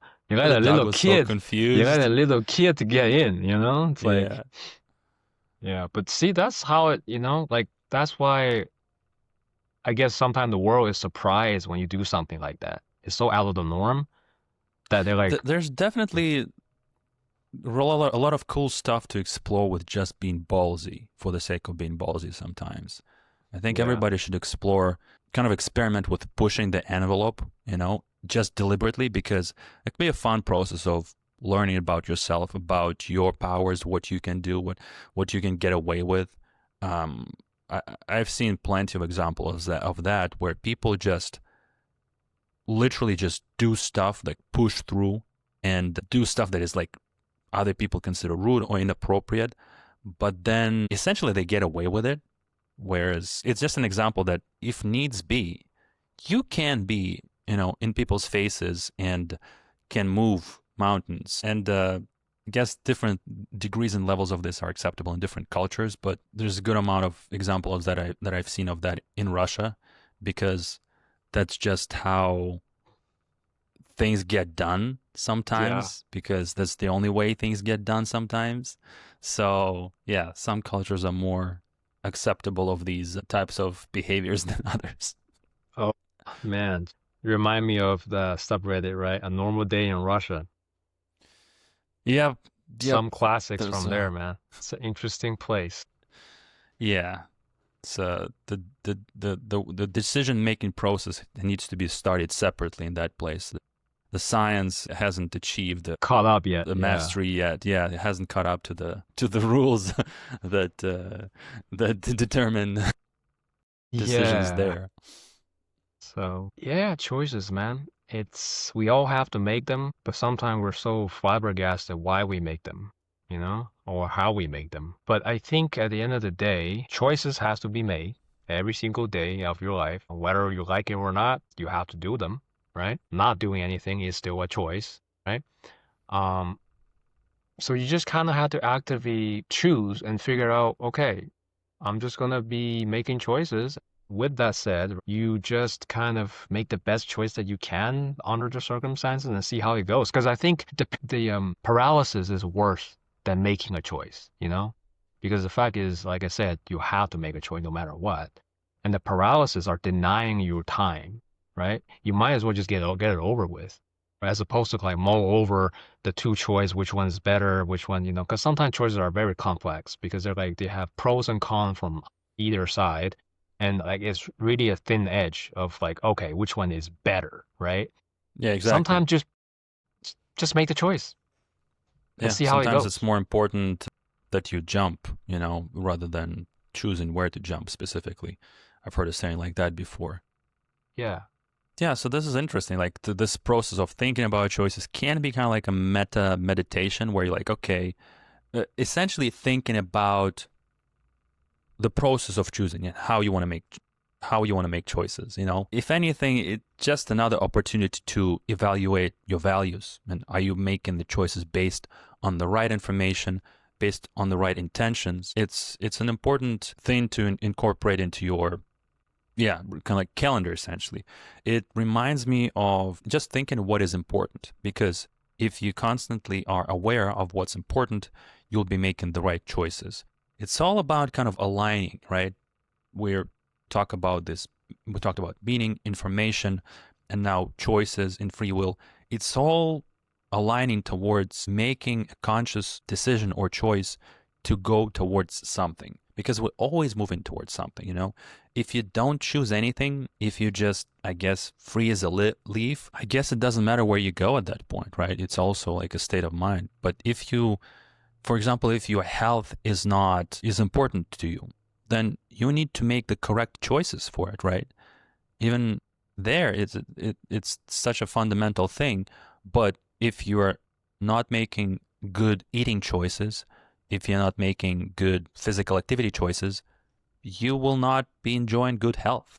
So it goes back to deciding what's important, understanding your values, and then making the appropriate choices. But this whole discussion about free will and the fact that decision gets made somewhere before conscious awareness, it's still bothersome, because it kind of makes you feel that you're just a press secretary for impulses that get born somewhere down there, you know? But how I think about it is it's kind of a mix for me. In my conception, I think that we have both elements of this. Like, yes, we're informed by our brain chemistry of history, memory, and all that, right? So your choices are not dictated by just you consciously making the decision, but you can consciously make a decision. So it's like, yes, a lot of choices are being made for you by the If you natural kind of processes of the examine brain. what came But up, right? again, this is back to awareness, right? If you become aware of it, then you can make Right. conscious choice that make changes to the world, to That's you, to, true. right? That's a good perspective to have, because essentially what comes up as this unconscious choice is kind of like an option that you are aware of. Right. And then you can consciously evaluate that option. I mean, for sure, this is what I think was part of my motivation to learn meditation, because yeah, ideally you'd become aware of each of such at least critical choices, and you'd be like making the proper decision, right? Do I want this? Is this good? Is this what I should be doing right now? The trouble is that there were examples where that happened. I became aware of a choice, but I would still be proceeding with a choice that essentially I'd be conflicted. I'd be like, okay, Right. maybe like I want to have a drink, but I don't want to be drinking. And I've literally had those situations where it's so funny, because it would be, okay, I'm aware that there's some kind of impulse, like, oh, maybe have a beer, but I don't really want to be drinking. However, I'm watching my hand reach into the fridge and take a beer, and I'm watching it, and I'm just consciously watching, but it's opening the beer, and then it's just going like this, and I'm like, oh no, I'm drinking. I even encountered that, you know? So what is that about? It's like, oh no, no, please, no. Make it stop. That just Yep, remind me of, like, even that you happened. know, my precious. It's that It kind of corruption becomes of, that, you know, yeah. I think, yeah, that's the thing, right? The pull of our impulses sometimes are very strong. We're like, no, I want it. I want it. But then you act in mind saying, hey, you don't want it. This is no. Exactly. And But it would literally become this battle, because I would literally stand there and like think about it. Is this just what I want? And sometimes I had to just kind of give in to that desire, because the desire is there, but that's what you do with desires. You satisfy them. So sometimes I literally went through that process. Okay, it looks like I want to have a beer. Okay, I'm just going to have a beer. And then and then you still can't really see, or how do you determine, is that the right decision or not? If you had the desire, and that's what you want to do, right? Why not do what you wanted? because sometimes, I think that for our lives, you kind of can't really be a authoritarian to yourself, because sometimes that you're punishing yourself for Hmm. not enjoying your life, right? You're like, no beer, absolutely no, bad boy, If Right. you keep doing that, you're gonna have some repressed kind of negative feeling building up, right? Because this is why Hmm. self-punishment doesn't really work, because you just gonna relapse. Imagine yourself doing this to you, like no drink, absolutely no. Punish Yeah, it doesn't yourself every time work. every time you It try to have a drink, and comes eventually out eventually anyway. you're gonna be, it's over. And it's like, screw this. I'm drinking until I'm All of it. unconscious. Yeah, that's what Yeah. you will do, right? Because of all that the energy is being kind of, it's like a dam, right? All that water is just being kept, right? All that pressure. You're like, you know what? No, I need to release this. But that's the thing, right? It becomes way more damaging if you keep doing that, right? Where like you think you're doing good for yourself, but by just repressing all these feelings and not letting a kind of lose steam, for example. So it's really about the balance of, I don't know, how you justify anything, right? Sometimes you just kind of have to kind of let go and just go with your feelings sometimes, right? But Yeah. the key, I think, is you need to bring it back. That's the Yes. art of it, right? Because That's that what is I the would hard part. resort That's the to. hardest part. Because sometimes you let yourself go a little bit, and then you're like, I like this. I don't want to stop. Exactly. Exactly. This is why. But being able to stop, right? Being able to rationalize it, but kind of, you kind of have to just be aware, be like, yeah, okay, I have a bigger mission than just Yes. purely, have a fun time, right? Because you're gonna regret it. Eventually, imagine, okay, you let yourself go, you keep drinking, it's like, oh yeah, it's fine, but then eventually, oh shoot, now I have a drinking problem, you know? Yeah. If you make it into a lifestyle, for sure. This is exactly how I was thinking about it as well. Essentially, it's all about balance. It's all about knowing how to stop, which we talked about before. That's the art, So this is why I How would do you stop? I I, mean, I would I would essentially play with establishing the ground rules, which is something like never drink 2 days in a row, just as a ground rule, because it helps keep the guardrails in place. It becomes this little awareness anchor, because when you say, and also because I think I didn't notice for myself that things can get pretty stale pretty quickly for me. right. So if I don't change it up in some way, Yeah. it just defeats the purpose of even doing the thing. So by noticing all this stuff, by kind of paying attention to what I'm doing, why I'm doing, I did develop, I would say, a healthy relationship with all of this stuff, where I engage with it only when it's kind of like a spice in the dish, right? You don't eat the spice, you eat the food, and then the spice Yeah. is there to bring in the notes and the flavors that you want to be present there once in a while. So it was that. So that's a good way to put it. Like, I really like that whole angle of treating what comes up as an option and something that you would consciously And evaluate. and it goes back to, again, like what I just mentioned about the awareness, right? Once you have that awareness, it elevates all your choices, right? Because you'll be making it consciously. Because as powerful as the subconscious is, sometimes it's very aimless and directionless, right? It just kind of go by impulse and what have you. Even though it's very much more powerful, I would say is very much even more powerful than your conscious mind, because the conscious mind can be very limiting, because it's trying to be certain of things which in an uncertain world, right? Meaning that if you having that framework of the ego and what have you, you basically colored your vision, right? Meaning that you are looking at the world in a certain way, that the conscious mind is looking at the world in a certain way, rationalizing it, right? So it has a lot of blind spots.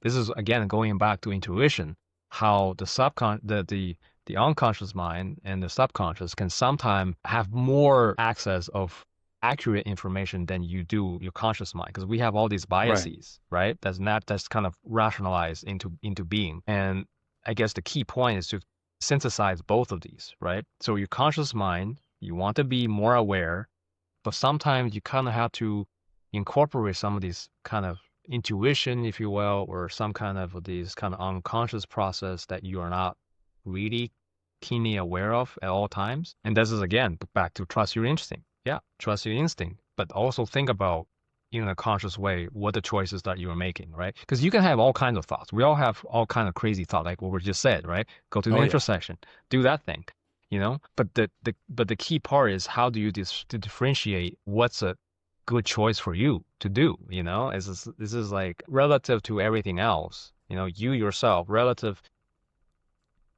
of yourself to the world. Okay, what are the better choices? All kind of thought can go through your head, but are they worthy to carry out? So that's kind of like the choice making process is an art.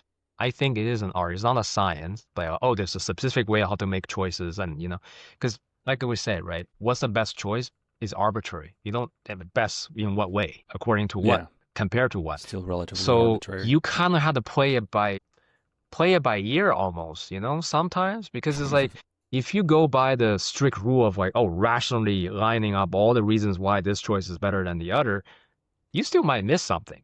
That might not ultimately be what you actually want, because sometimes you have to cater to the pathos, sometimes to the logos, and and the ethos. I mean, it's all everything in between, right? The choices are that hard to make because it's not just purely a logical choice. Sometimes, I mean, I suppose you have to be intentional in terms of, okay, any of these choices, does that leads to a better way of life? Meaning you have to have the awareness that I have a higher mission. I have a higher thing that I'm going after. Yeah. So these choices have to make sense to help me get there, right? So there's a lot of inferences, right? So they're not connected exactly, but you kind of have to make that connection. But okay, if I do this choice, does that make me better? Does that make me achieve where I And I want to be? think this is where it goes back, yeah, to knowing what's important, what your values are, because essentially you don't really want to be obsessed about each choice that Yeah. much. It's inefficient that way. You want that process to be as automatic as possible. And if you have the right things at the forefront of your attention, which is, I think that's where spirituality comes in really. Because if you're prioritizing something like prayer or meditation every day, you're doing it for the right reasons, because you're trying to prioritize something, the highest thing you can think of, essentially. And everything after that, I would like to think that should take care of itself. If you got the most important things figured out for yourself and at the forefront of your awareness. This brings And us back to also, this topic of, yeah. no, I just want to quickly mention one thing. Also, your mentality too, how you accept the choices and consequences. For example, recently I mentioned I had some problem with my truck, right? There's basically one of those headache thing, right? Supposedly negative consequences, but how I treat the thing is like right now I'm pretty good. I don't worry about these things, right? I just like the natural conclusion of that decision making to pan out. Okay, truck is broken, fix it. Spend some money to fix it. That's it. I don't think I don't overthink about it, right? It'd be like, oh, what about how much Mhm. money I'm gonna spend? It's whatever, okay? However it's gonna come is gonna come. All I want to say is that mentality, it bring me so much peace, and that in itself is just I don't have the anxiety of making choices. It's like I just see how it goes, okay? I don't Yeah, care if it's it's taken okay. care of. If I take some kind of um pitfall or whatever, it's like okay, whatever. Let's learn. Next time I learned not to do certain things, right? And that's it. I don't overly think about, oh, I lost this amount, or this might not be the cheapest option, or can I because that's where you get into that hole, the trap of just like mulling over in your head, like, oh, is this a better choice? Is that a better choice? Did I make the most bargain? It's Yeah, just essentially it's too not much of worth it. an impulse to control things. You're trying to be Yeah, overly controlling, but you I can't. There's definitely certain learned things you that can't control. you can't do that. You can't control most of things essentially. I don't know what really you can control. It's probably going to be a few things, but that would be essentially in the decision making process. What would be the difference between control and just participation? Because if you're not Hmm. making these controlled conscious choices, you are kind of just participating in what's been served to you. Because, thinking about modern life, everything is kind of like a menu or an algorithm that presents you with these options. We deal with so much of it, but that's all you're given these options. So you're not really have an infinite buffet of stuff to choose from. It's still a limited amount of things, and then you make a choice out of that. And so how much really control do you have over what you're getting in the end? Or are you just participating in this presented reality and just exploring what's good and what's not good? I mean, I know it might sound like a broken record, but I still believe that the balance goes with everything. You know, it's partially kind of, okay, I have my will, I have something I want to do, certain thing I would like to achieve. There is that, right? But I also embrace the fact that life might just throw you a curveball, and that's just life, you know? And whatever end up what my life end up being, I have no clue. Okay.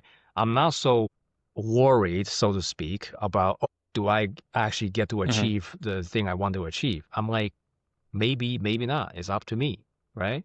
For my effort. Right. But then what actually end up happening, I don't know. Maybe I'm not that lucky. Maybe I get lucky. Maybe whatever it is. But I'm not mourning over it. It's like, oh, what if I don't achieve the dream or whatever? I'm like, whatever. It doesn't matter to me that much. Not in that way, right? Not in a way like my life is over if I don't achieve it. No, I don't give myself that much of a pressure. Because sometimes I kind of agree with the sentiment, like existing is enough. Just existing is enough, you know? Yeah. It's Yeah. you don't want to That's a overly like not everybody achieve their dreams, okay? They're just dreams. Can you if you can achieve them, great. If you make the effort, overcoming the obstacle, that is a great life, you know? But if you don't achieve it for whatever reason, well, that's that. But you have to be truthful to yourself, you know? Be like, have I made the best effort? Or, you know, as long as you don't give up and just try to do the thing that you like, okay. Because the thing is, nobody else care about your life better than you do, you know? Because think about it, that's also the most freeing thing. People out there, not saying they're being mean or whatever, but they don't really care about you because they're occupied with no, their not own in the life. same way. Yeah. Not in the same way, right? They will not be knowing about your entire history or what have you. I mean, yes, as friends, as family, yes, we care about each other, you know, but even then, it's like, well, we don't completely know you, right? Even your family don't know you. Your friends don't know you. You know, any of your kids Right. don't know you. Whoever, they don't know you really. Not like that, right? Not so in depth, knowing exactly what you're thinking or how you. I mean, they can pick up some clues on how you behave and what have you, but they don't know what's happening inside here. Only you do, right? So it's freeing that yeah, nobody cares, so you can do whatever, right? I mean, this is kind of how it got me out of the shell because I'm a very introverted person. You know, mostly I don't like to socialize. That's one of my kind of thing. I don't know, is that a problem or not? I mean, it's just kind of how I am.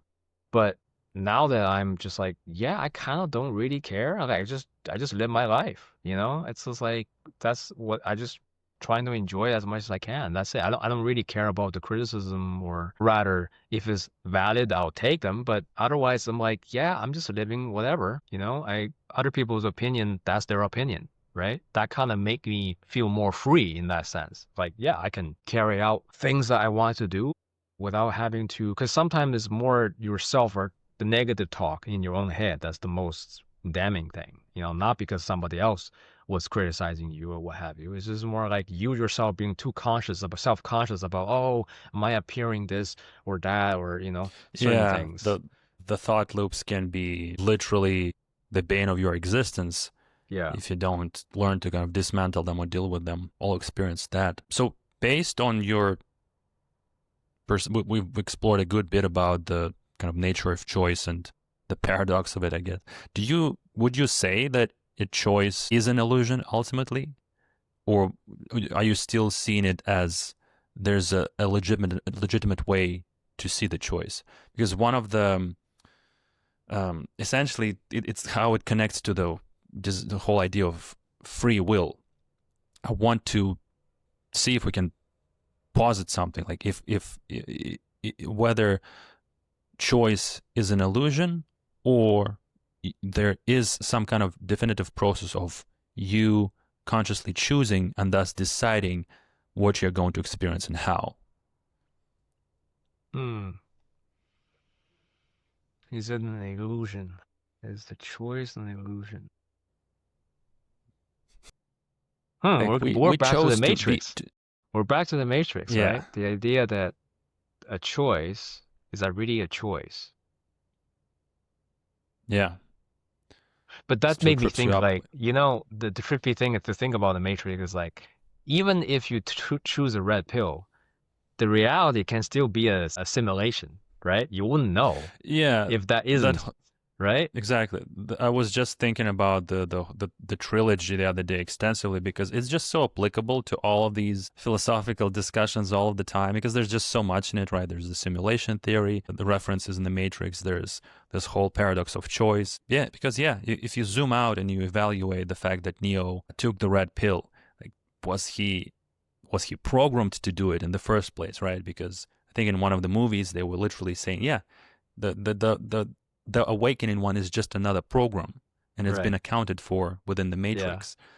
So even if that is programmed and you awake and you're still in the matrix, yeah, where is the freedom then?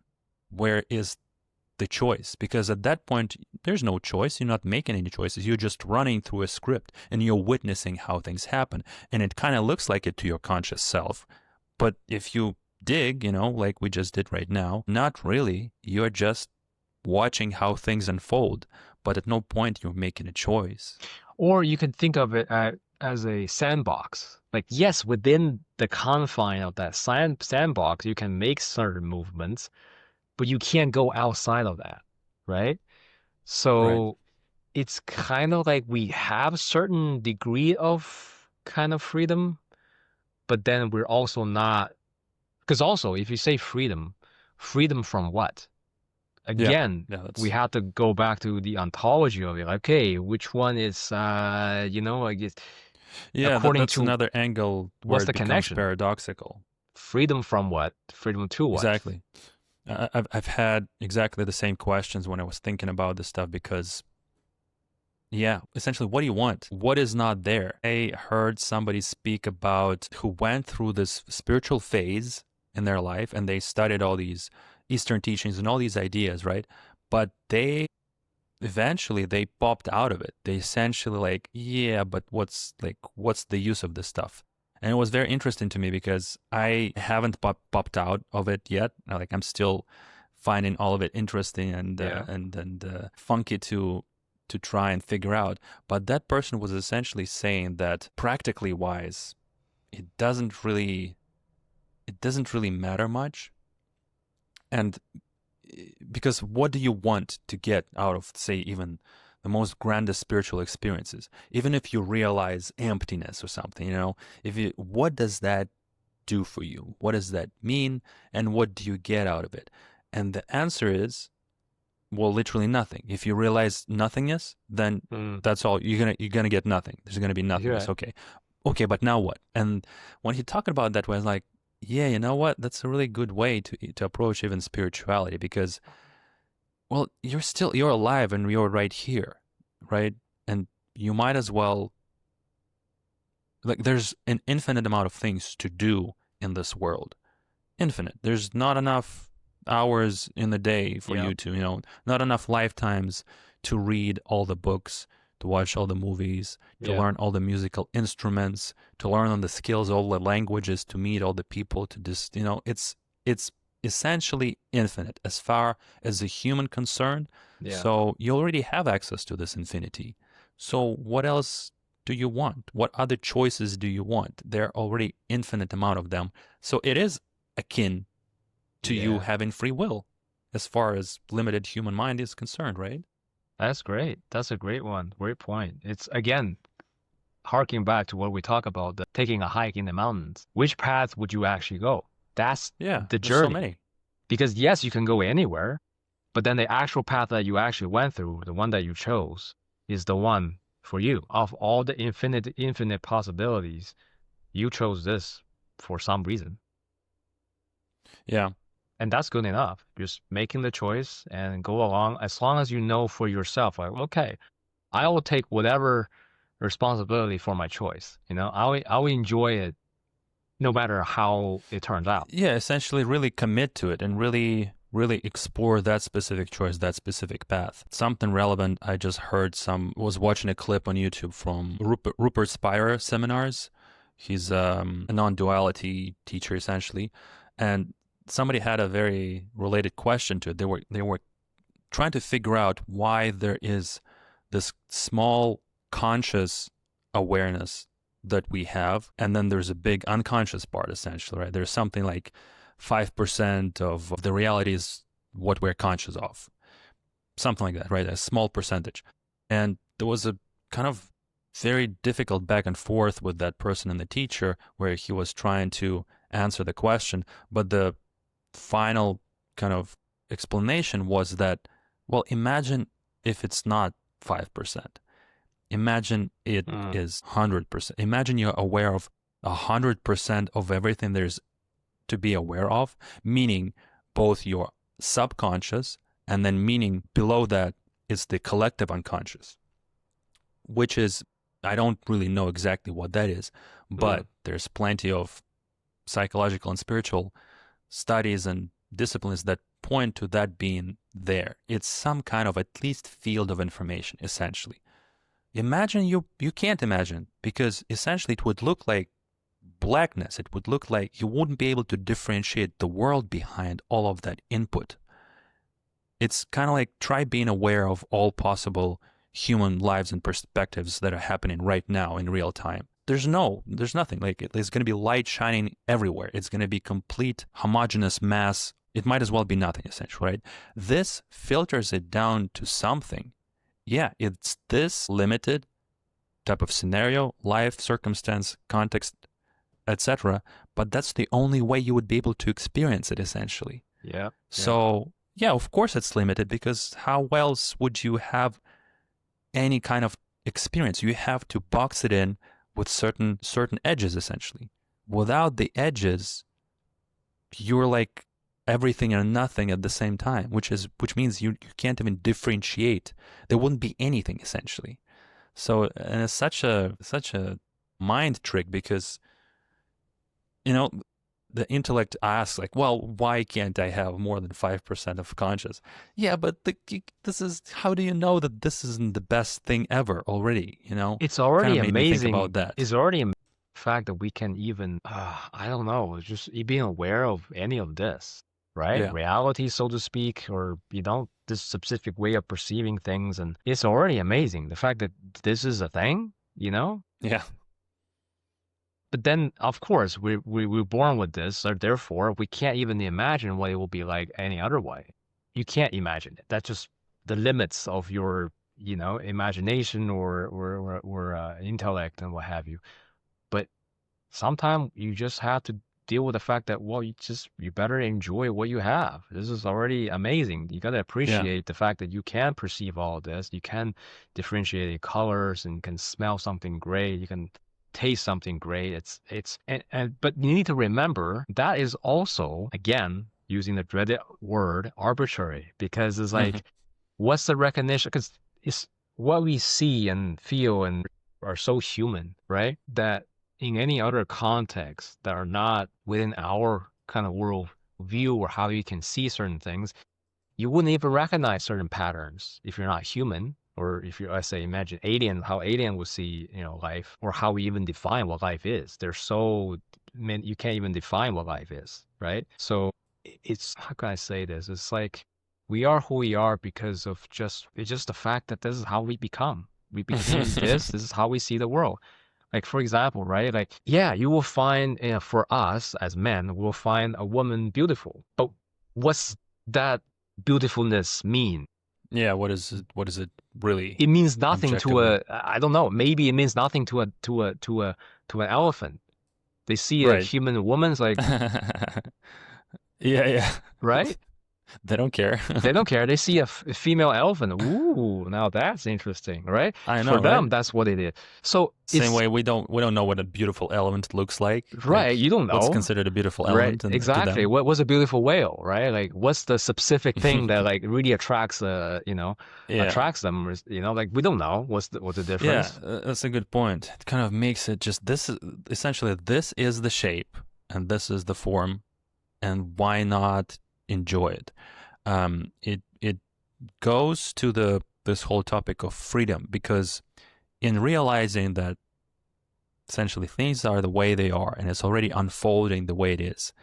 There is freedom, even if there is some kind of choice that's being made underneath there somewhere.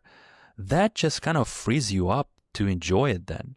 Because if you're aware that you're not really making a choice, imagine how much responsibility is taken off your shoulders. Yeah. Because you don't have to be anything, right? Yeah. There's no, Maybe nobody this is says, already the best choice that could be possibly made for that's you. why they say, existing is already good enough. Yeah. You don't have to become this guy or that girl or, this thing or that thing. But, people have different opinions of what they want to be and how they want to be. Certainly we had to deal with the world, the weather, for example, temperature for one thing, and then, what we all dealing with, where we are kind of dealing with on the surface level all the time is the economy, the society, that all this stuff, right? It's what you have to deal with. So you just kind of have to, this is the world. So you It's need to just the kind of, context, yeah. And, I think that the whole idea that there's strife essential, right? There is some kind of circumstances that make you. it's artificial. It's not as that it's artificial. It's just, it's there because the contrast needs to be there. Because otherwise, nothing would be, right? The only reason we know that something is good is because there's bad. There's no other way of escaping that. Right. In this world of form, that's how you have pleasure and pain, because you know how to differentiate one from another. Without one, the other one doesn't exist. It's, I don't know, some of these meditations, they're really pleasurable. So meditations can be really good. I actually had a pretty good one today. I had a 24-hour fast yesterday, so I didn't eat anything until today's morning. But in the morning when I woke up, I felt so light, and I had such a nice, smooth meditation that it was just very relaxing and very effortless. And to me, that's how I define, I don't know if you can say happiness, but it's definitely joy. It's essentially joy. It's not like I'm ecstatic and like I'm just in ecstasy, but it is definitely an even type of joy at peace that you recognize to be, this is good. But it's not an extreme of like, oh, this is amazing. And it's not at the extreme of like, I have to like toil away to make this happen. I think that's where it goes all back to balance. But yeah, this is what just it made me think about that. The fact that the contrast is what allows anything to be. Without it, so this is why, like, knowing that you'd be able to have that meta perspective. You'd be able to appreciate the good and the bad, right? This is where it goes back to, yeah, you can now just chop wood and carry water, because the good times will come and the bad times will come, and you can just enjoy all of it, because without one, the other one wouldn't exist. Right. So it's full of choice and yet no choice at all. I think the choice becomes just to be aware of no choice. Right. That's the choice. Any of the choices that you make are just meaningless, Yes. Because in the ultimate, kind of at the end of the day, I think so. any of that doesn't even matter. Yeah, exactly. Right. Yeah. It's like, so what's important is how you live your life, Yeah. What can I give think it you goes that back to kind that. of, let's just say, let's just call ourselves all like, we like to be enjoying ourselves, right? Right. You can even call ourselves, oh, we are hedonists. We want to feel good. We want to, whatever pleasure that can be had. But what I mean here is the kind of what you're saying, that sort of joy, not pleasure, like, oh, feels so good. No, I mean, yes, it's true, but it's that kind of contentment. Is this sort of like, Yeah, it feels like a for lack of a better word, spiritual type of enjoyment, because it's not, yeah, it's like refined. I don't know how to explain it, because you kind of develop a taste for it. This is how I describe. This is what I noticed with time of practice and meditation.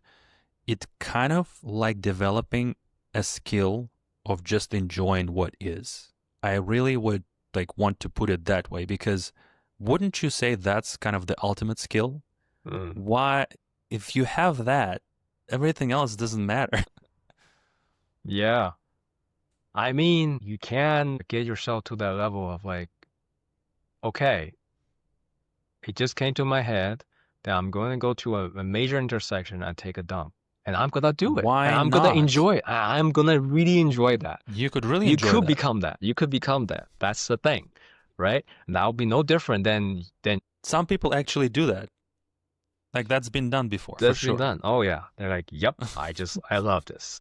You know, I love this. Because they explored the possibilities to that end. They're like, okay, but what does happen? You know? What if that breaks the matrix? What if that's what you Yeah. need to do to get out of the Yeah. matrix? Yeah. You know? Like that's the exit algorithm. Like if you execute that, you instantly like get unplugged and you like wake up and it's like, oh wow, that was the exit. That was it. Oh my God, Yeah. I wouldn't think about it in 1,000 years that this is Yeah, what you have to do. it took me so long to realize that's the, you know? Yeah. There's a This is how reason you, this is why how you win the game. there's a reason why that thought keeps coming, right? It's like, yep, Might be something's time to telling end me. the I gotta game. trust Yeah. my instinct. Yeah, I gotta trust my instinct now, you know? I've been trying to deny this truth for so long, you know? Yeah. One day I'm like, I you mean, know but what? yeah, why do these crazy ideas come up? Like, how do we end up talking about this for an hour at this point? Hey, that's reality, right? It's a It's very, yeah. This is the example of the day. But that's again, these conversations are keeping ourselves honest and keeping ourselves kind of on the level, realize and remember. Okay, yes, remember, you know, how you are carrying out, how are carrying yourself, you know, day in, day out. You know, Yeah. it's To me, beyond it's kind the. of like just reminds you to pay attention to what's going on. It This is really a is at that basic level. it is a meditation. You know, it's Yeah. this form of meditation of Yep. It's just everything is when you everything. pay close enough attention. But yeah, it's the differentiating all these things. Because I know people are getting, you know, people are too busy, right, in their lives that they're not thinking about any of this stuff a lot of times. And yes, I get it. Yeah, you have to make a living and all that. But sometimes you just got to stop and be like, okay, what's my ultimate goal? What do I want? You know, as Stop and opposed to be smell the like, roses.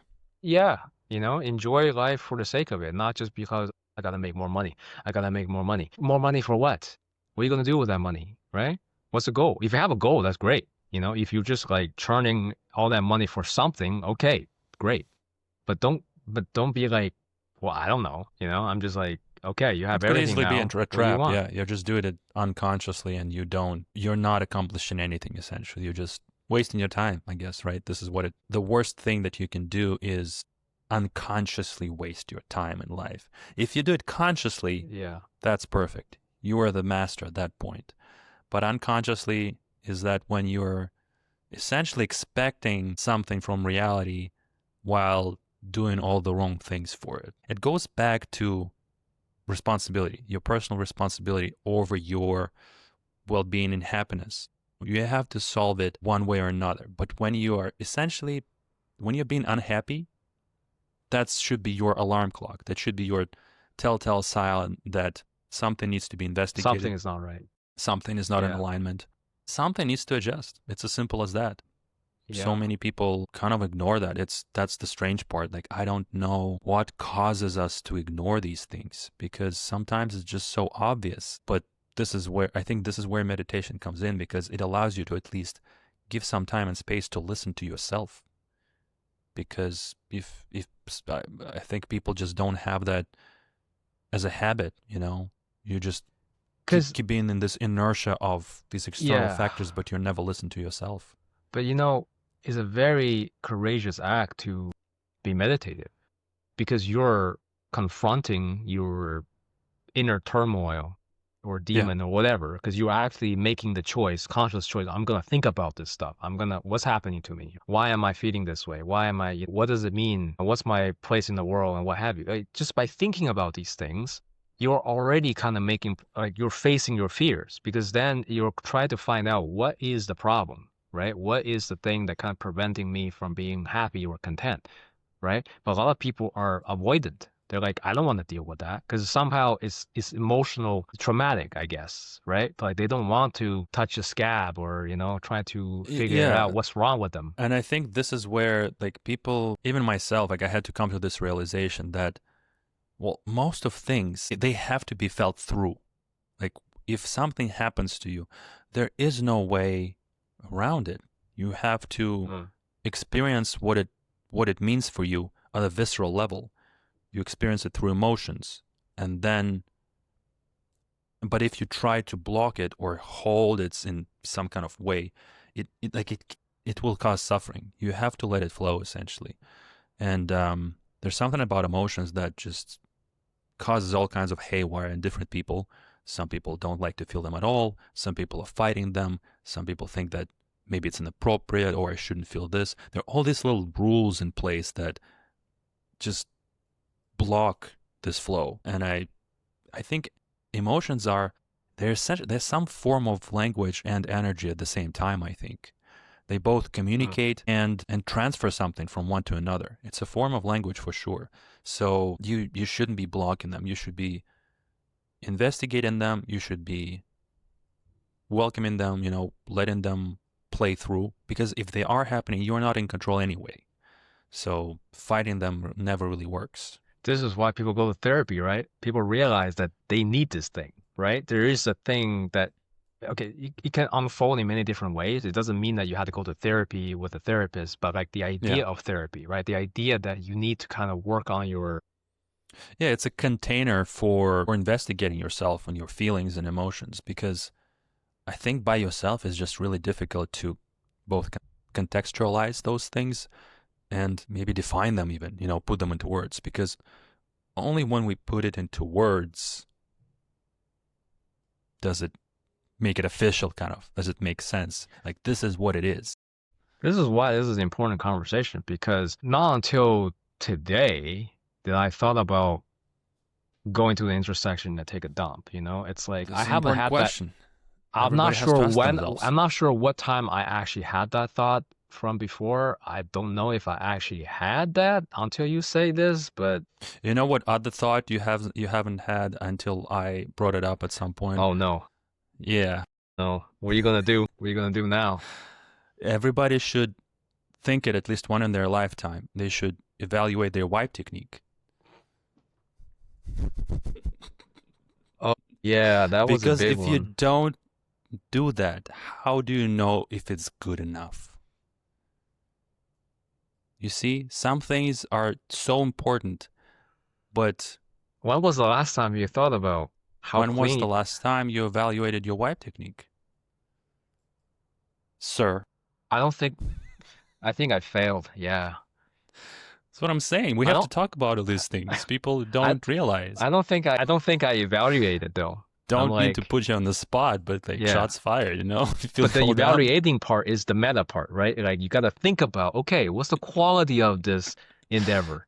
Everything is a matter of discernment, like the collector of teas that knows what's a good tea and what's a bad tea.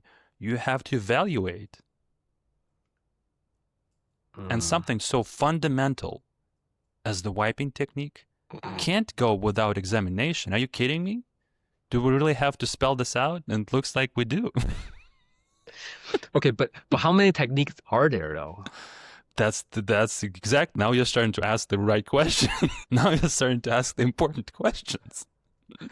How many other techniques? What are the tools that I can be Oh using? man. Can I hire a coach?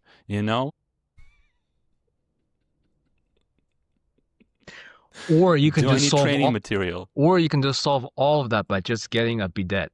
You need to evaluate it. Maybe that's the case, maybe not. Who knows? Maybe it's all a bunch of just rampant advertisement. But yeah, it's an important question, an area of your life to sort out. Because do you think, do you know how many people are out there who just have not figured it out at all? And it's like a problem. It's a problem, wouldn't you say? Yeah, So, yeah. where's that PSA? I guess if you work at a restaurant, sometime the restroom in If you there, work oh yeah, anywhere, it's going to be a problem. you're gonna find out, yes, how much of a problem it is for such a Yeah. basic, So it's important philosophical questions like that we are exploring on this channel, and hopefully it brings enlightenment to the masses. Yeah, you should be thinking about next time you take a dump, you know? Like, yeah, gotta evaluate the same as everything I else. mean, at this point, you'll have to because you won't be able to get it out of your head. If you heard this, now it's in there. That's it. You're not going to be able to just forget about it. Next time, you're going to be in there like, right, okay, let's see. And then, yeah, and then you can make the decision what But the the problem you improvements are but needed the and problem etc. the thing is you need a symposium of comparing, you know? That has to be a whole industry though. I mean, if What's you the are an standard? artist, if you're an artist at heart, you can get creative. But yeah, at least a single point of examination needs to happen. Because After that, it's you have the free will to you do need to whatever is compare notes. necessary. You need to compare notes. There had to be a standard, okay? Just like the Olympic, right? Like, okay, what's the standard for the, you know, it, Not there's necessarily. techniques. You You can't be can't your do it. own. You can't do it by yourself. Like you gotta have a dialogue, you know? It's I mean, it's true. It's kind of like when you make your own art. You have no idea whether it's good or not. You you can have be to making establish a songs. standard. It's true. There has to be some criteria. So, because if you make songs for years and you have no idea what's out there, you may be doing some nonsense. Because certain things you can treat as a science, and certain things you gotta treat as an art. But I don't think wiping I think it has to be a science, man. You can't just do art because Then there's so many artists out there, bro. They're artists in the next, bathrooms, okay? yeah, next thing you know, there's competitive wiping. You know how humans like to turn everything into a game in competition. So I am not sure it was a good idea to bring this up now, thinking in retrospect. Oh man, making choices. You We'll know, see. you We'll made that find choice, out. man. You went there. You went there, and you gotta bear the consequences. And this is the perfect segue for some spiritual and philosophical angles on the topic of free will and choice. Are you wiping freely, or Yeah. Are you doing it with the right emotions at heart? Uh, no, like some of the spiritual and philosophical angles that are dealing with choice and decisions are things like just the identity, like who is doing the wiping.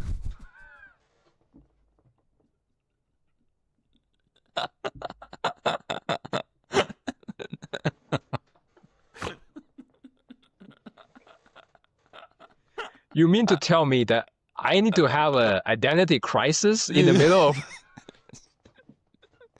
Everything can be like that if you think about it too much. You're like, wait, who is Who am doing? I?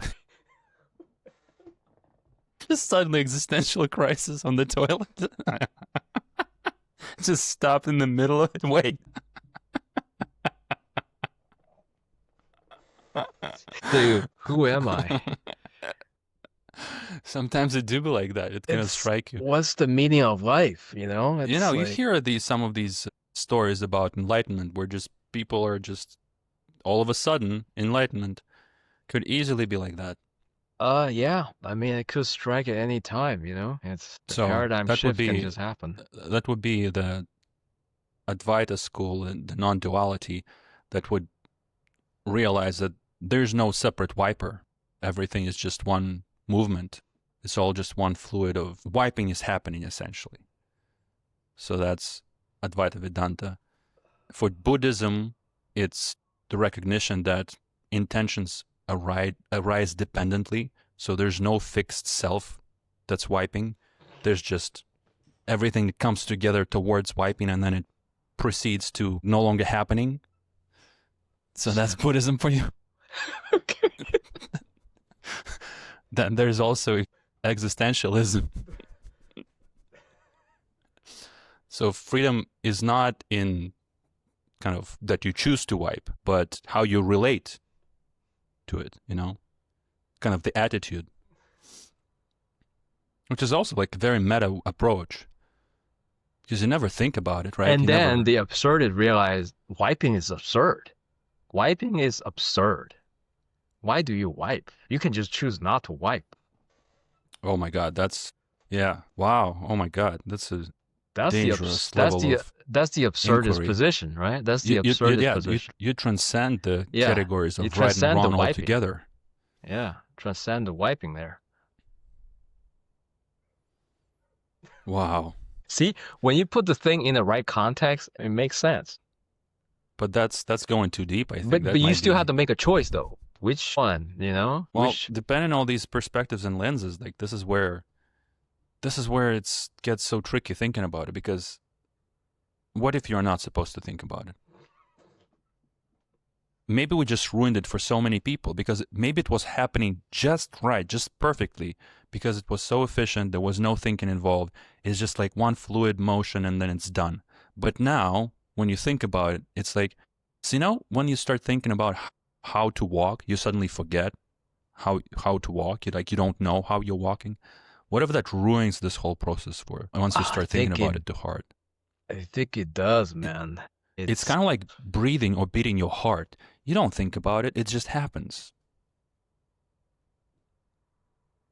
And this is why I don't sleep at night. Yeah, sometimes just think like, am I doing it right? Maybe I should change it.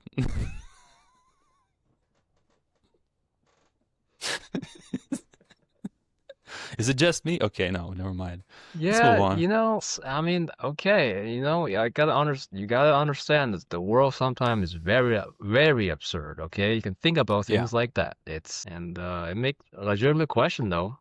I mean, what are you gonna do? What you gonna do? But then this is kind of like the right pivot as well, because you can only deliberate about all of this stuff so much, and it doesn't seem like you can arrive at this fixed point of this is the right thing and this is what you should do. But it's interesting that we can always laugh about it. We can always make it so ridiculous that it just becomes absurd. Yeah. And then absurd is funny. Absurd is usually funny. No, it's a legitimate. I mean, you gotta. That's the thing, right? One thing of being aware is like, well, everything is legit. There's no wrong questions. You can always ask questions. Forbidden questions. Yeah, and sometimes that in the act of trying to answer it in itself kind of solves a lot of the mental quandaries. Maybe yes, you might not come to a conclusion at the end of it, but just the questioning itself. I do think so. Yeah. You know. To me, it's just the question is the fun process. I don't know. There's something there. I can never really stop asking these questions, even though they're definitely not for everything. There's time to ask questions. There's time not to ask questions. But without asking questions, how would you know what the limits are? Yeah. How can you be so sure in your wiping technique? The arrogance, without examination, it doesn't make sense to me. You gotta have humility. There's got to be some quality standards for things, But that's how your quality of life improves, right? Because when you think about, okay, what can I do better? Is there something else I can, improve any aspect of my life, including that, right? I can guarantee you your quality of life will improve. There's a direct correlation between the technique and the quality of life. I assure you. Yeah, we're exploring some real groundbreaking secrets and techniques today. It's finally getting practical. Getting practical. See, this is discussion about some abstract concepts can lead you down the path of making practical improvements in your life. And that's the only measurement really of any of this stuff, right? This can be entertaining. This can be curious exploration. But ultimately, I do think the measure of it is this. Can you make your life better? Yeah. Based on Can you make less headache for yourself? Can you enjoy yourself better? And others. Right? And that leads to that. Just the feeling I'm not making a mess on the toilet. Great success. Yeah. So don't keep those, what do you call that? Kind of stagnant old concept or these kind of outdated idea, like a man has to piss standing up. That's so arbitrary, right? Who made the decision that standing up and pee is what? That's manly, and what sitting down isn't? Yeah, back in the forest probably is fine. Yeah, forest is fine, right? But you're not in a forest, you know. You gotta clean up your own Gotta mess at your evolve own with the home. times. Yeah, I mean, I guess I get these kind of unconsiderate people who pee everywhere in public bathrooms, but that's because they're just being an asshole. They don't care, right? But in their Yeah, own that's home, crazy. would you still do the same thing? Would you still just peeing all over? No, you wouldn't, right? So that's just people being selfish, right? Like you can only care if it's in your own home, but like what? You don't care when you're outside? I mean, there are some limits, but Wow, where do we go from here? I mean, I don't know. This is This oh, is pretty extensive. well, you know how, okay, I know. Just the other day, here's what happened. I was just sitting at home, right? Um, get a load of this, take it for a spin. And all of a sudden I hear, because, okay, it happened on the 31st of October is Halloween. So a lot of kids Oh yeah. outside trick-or-treating, right? So I live in a house with the landlord and their family. So they got two kids, right? One is Hmm. like 12, 13 years old, and the other one's like 7, 8. So obviously they had their friends coming over for to go out to trick or treat, right? So you know why here? The kid's name is Aiden, and I just Hmm. hear one kid yell out, Aiden, you N word. N word, N word, N word, N word, N word. The kid is Chinese. And the kid saying this is also Chinese. They're all Chinese. Okay. Okay.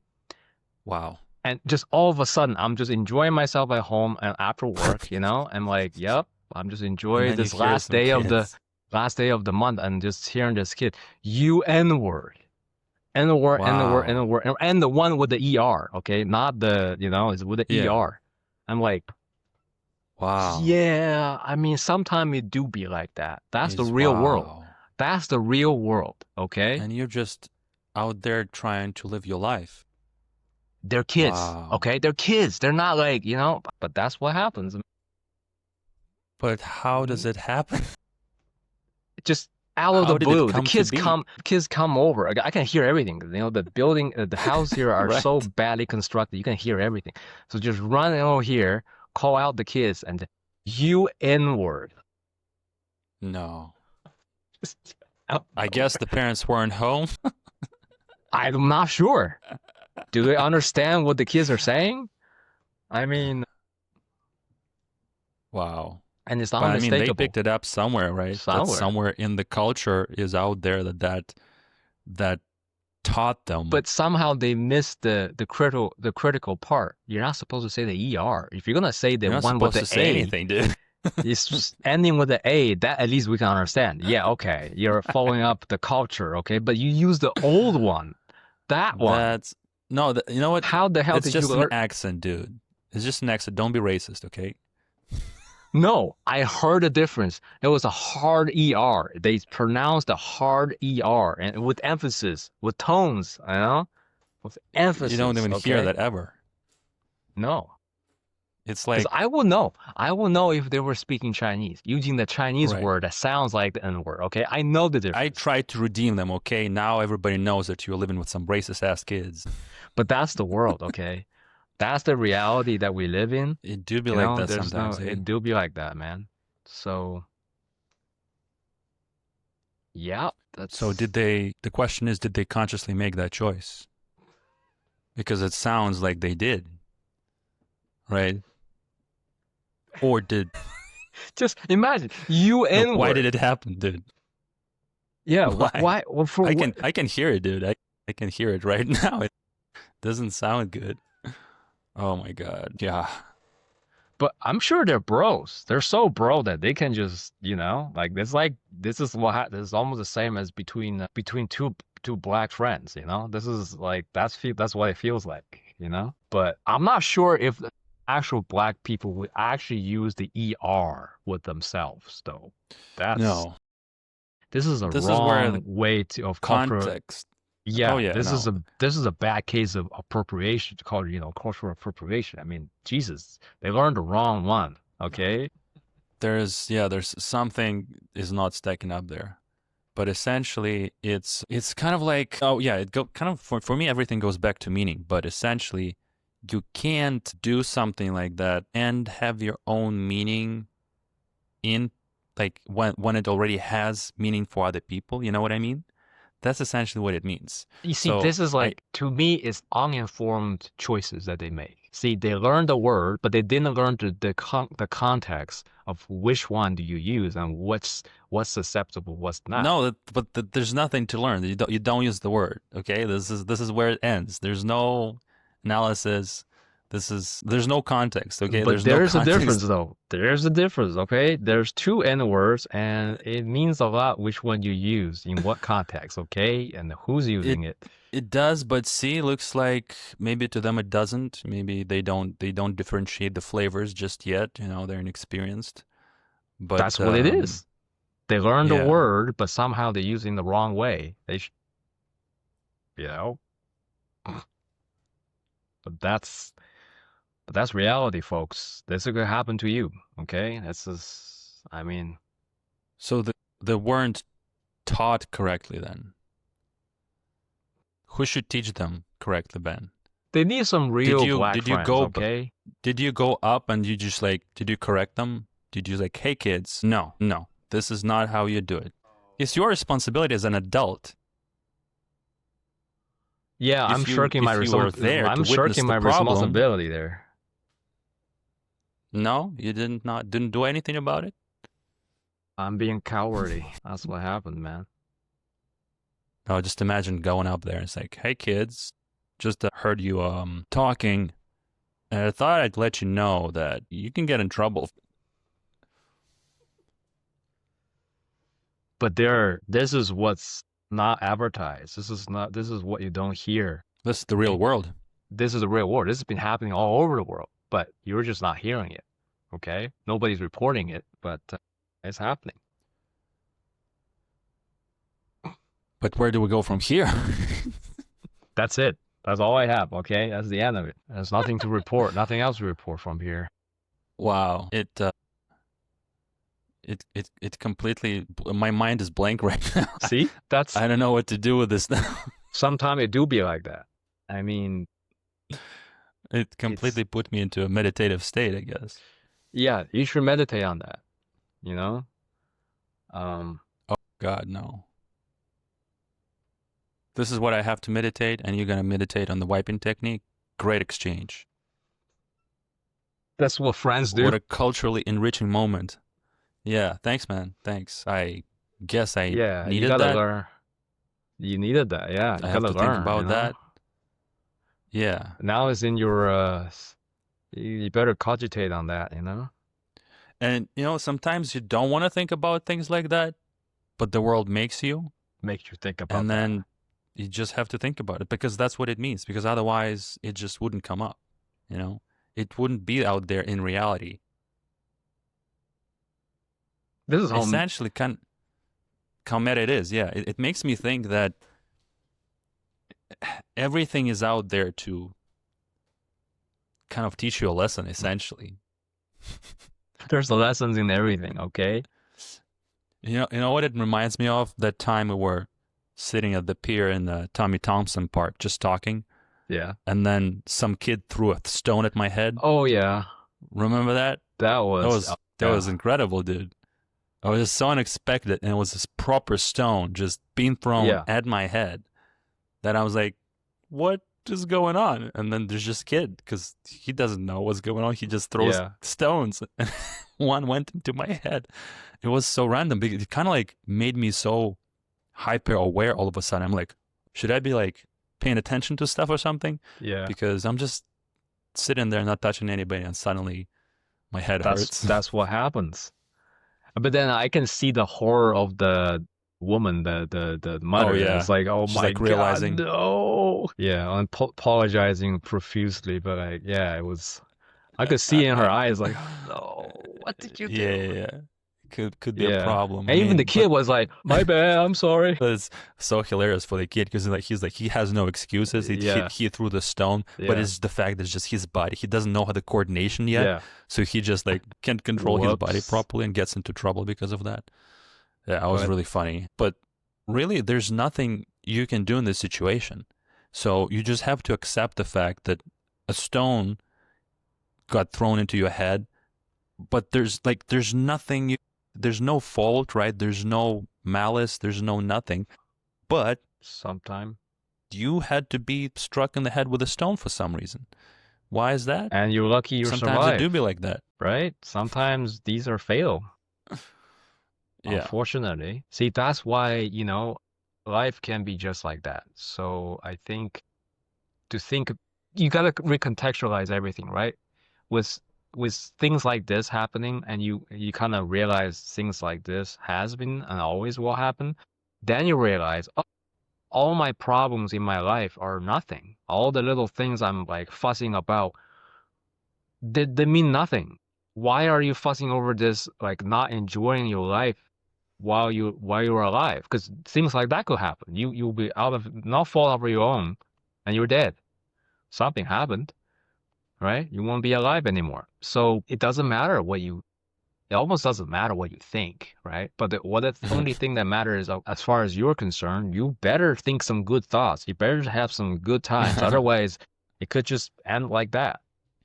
So that really would just be sobering. Like, yeah, I better enjoy my life. I better do the thing I want to do. I better make the most out of it. Otherwise, you Yeah, know that's why it felt so jolting because, I mean, I remember we were talking about something, being really engaged, but when something like that unexpected happens, you just kind of like taken out all of a sudden, you're taken out of a flow of regular life and you're like, Mm. right, what's happening? What's going on?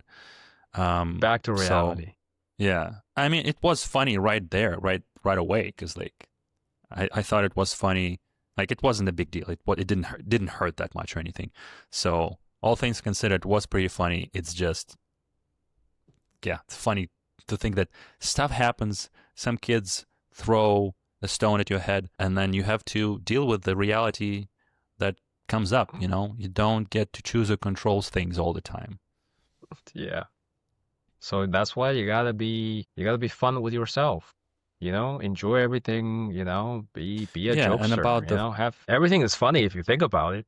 I mean, yes, there's something definitely about the humor and like the fact that you do have to choose your thoughts essentially. I just heard somebody describe meditation essentially as a way to inspect and choose your thoughts. There's so many ways, so many things you can be doing there, but one of the things is deliberately watching the thoughts and then choosing to have the good ones.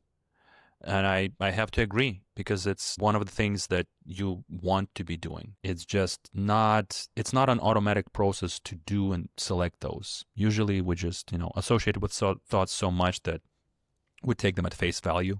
So whenever something inside your head says like, oh, you're this, and this, you just, think that you're thinking it. But no, that's not the case. It's just negative thoughts and you can choose to have the positive ones. yeah, so that's the actively making a choice, right? Like we're talking about choice in this episode, and yes, I guess it's just making the conscious thoughts. Like sometimes, like I know these questions are very interesting to ponder, but sometimes the answer is actually quite simple, you know? The practical way of doing it is like, well, just don't have too many negative thoughts. Try to have good thoughts. Because as far as you're concerned, you're trying to make the best you can. Yep. So the choices can be simple as well. It is not as difficult as you think, right?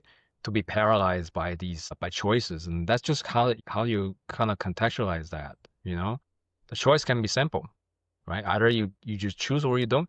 I mean, you choose or you choose because you still have to choose by not choosing. So it's just like whichever one is actually more beneficial to you, right?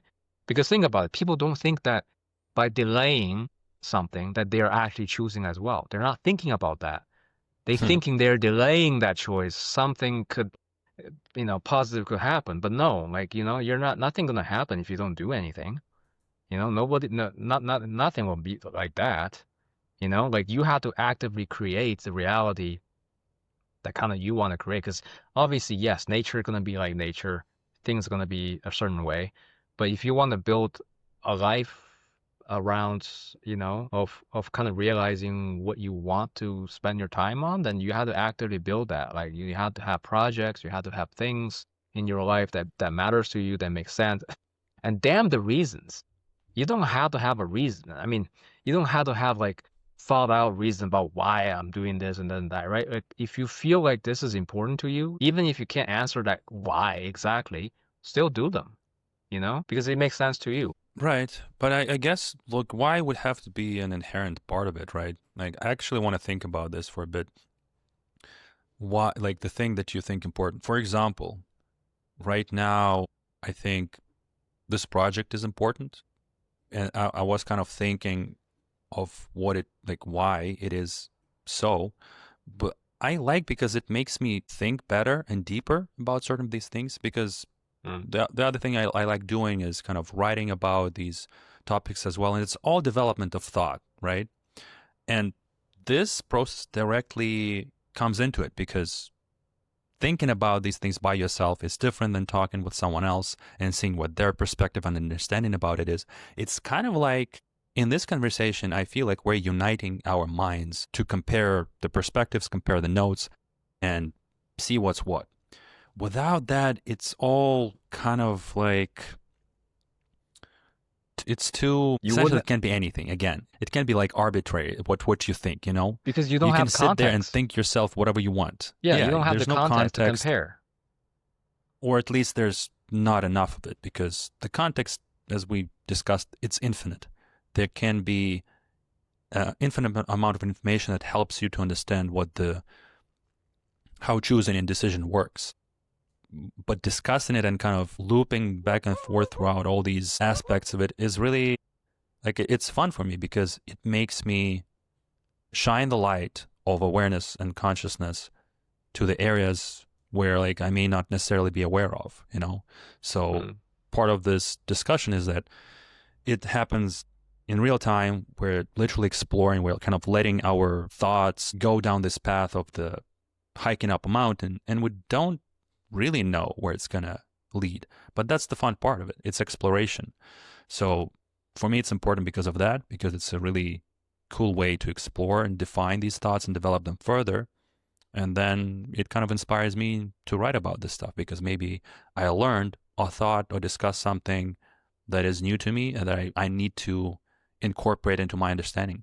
So it's kind of like world building, really. So to me, Because, things like that are important because yeah. it kind of gives reality resolution. Because, we're all, because nobody lives alone. Not really, right? We're not in this kind of little islands and everybody's not, because as humans, we see connections and we require connection and we do connect with other people. And that's how we Yeah. build everything because you cannot be by yourself. There's no reference point to anything. So you can't even have a good life by yourself, and the fact that you are not, because you're still relying on other people, even if you are a hermit, right? Who built your house? Did you build the house yourself? Did you get all the food yourself? Did you do everything yourself? Not many people can say No, that. not Not many. possible. I mean, there are some who go to the extreme length of being able to do that, but that's not the majority. Most people can't even, not only do they not have the skills to do that, but they also don't want that. It's a hard life. That would be a really, really hard life to just be by Yeah. yourself doing everything for yourself. And that's So many human don't survive dependencies that way. to achieve something like that. Like we survived this long only because we have each other. That despite the fact that we might fuel, we might fight, but humanity as a whole, we realize that we need each other, not just psychologically, physically. It's everything. But that's how you build a life, by having dialogues, by having this kind of like, so where you stand. Because every life is unique. They can have their own way of developing, but then you only know how well. I mean, not to say that you want to compare yourself to other people, but with the references of just the differences of how life unfolds, you get a sense of the flavors. Oh, okay, this is possible, that's possible, and then you can kind of have enough references to build your own life. It's like, okay, I understand how things are, and I want to build my own. I want to see what can I do, you know? That's kind of the growth, where the growth comes. And that's only by understanding what's around you. Just like how astronomers, they had to have a reference point of our own place in the universe compared to where we are. Oh yeah. Then we can find out about how far other things are to us and what's around us. So this always, in space and time, you have to have a marker, our reference point. Everything is relative. Physically, the physics defined it. Einstein, defined E equals mc squared and all the other relativity laws of relativity, right? It just means that things are relative to each other. Time is that way, right? Just that Oh yeah. the mind-blowing fact that I learned is, I think we all learned this by now. It's just that, the satellites are just a little bit like their passage of time are just that tiny little bit faster Right. than ours, just because of where they are, or how fast they're going, you know? And gravity affects time, right? So all these are men-bending things to learn, but that's apparently is the reality of what we found out about the world. And so things depends on where you are, how fast you travel. So it's situational in terms of your relative space and time where you are. And that's physics. But then it also goes with our relation to the world, right? There is a relation. You're related to, things around you, and you're related to other people. And for you to grow, you need to know what the differences are. Just like you were saying before, you need to know what's good and what's bad, right?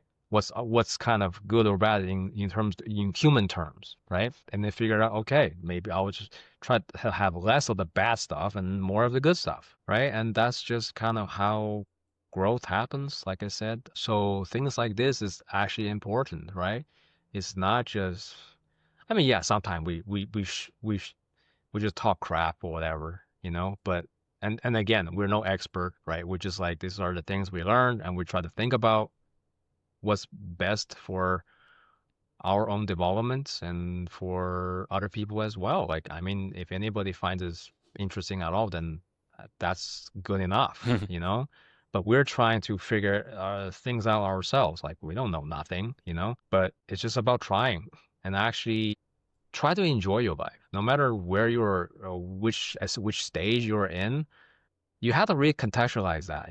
Don't think of in this sort of like, oh, I'm of this age, but I still haven't achieved this and this.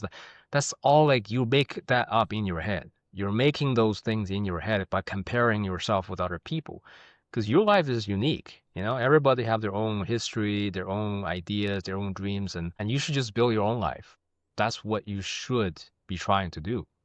I mean, it's good to have reference point, but you should not be having that as a kind of like a dead set iron rule. Be like, I have to achieve this by this age. I have to do this and that. Then you don't have to do anything. There's nothing you have to do in this life. These are kind of Yeah. things that you'll learn from other people. But It's interesting that it like keeps coming back to this enjoyment. It's so central, right? Like without it, nothing else, like nothing makes sense. In some way, shape, or form, it has to kind of give you some kind of satisfaction, right? It can take many different shapes and forms and why you're doing it, but without some form of satisfaction, you essentially devolve into depression.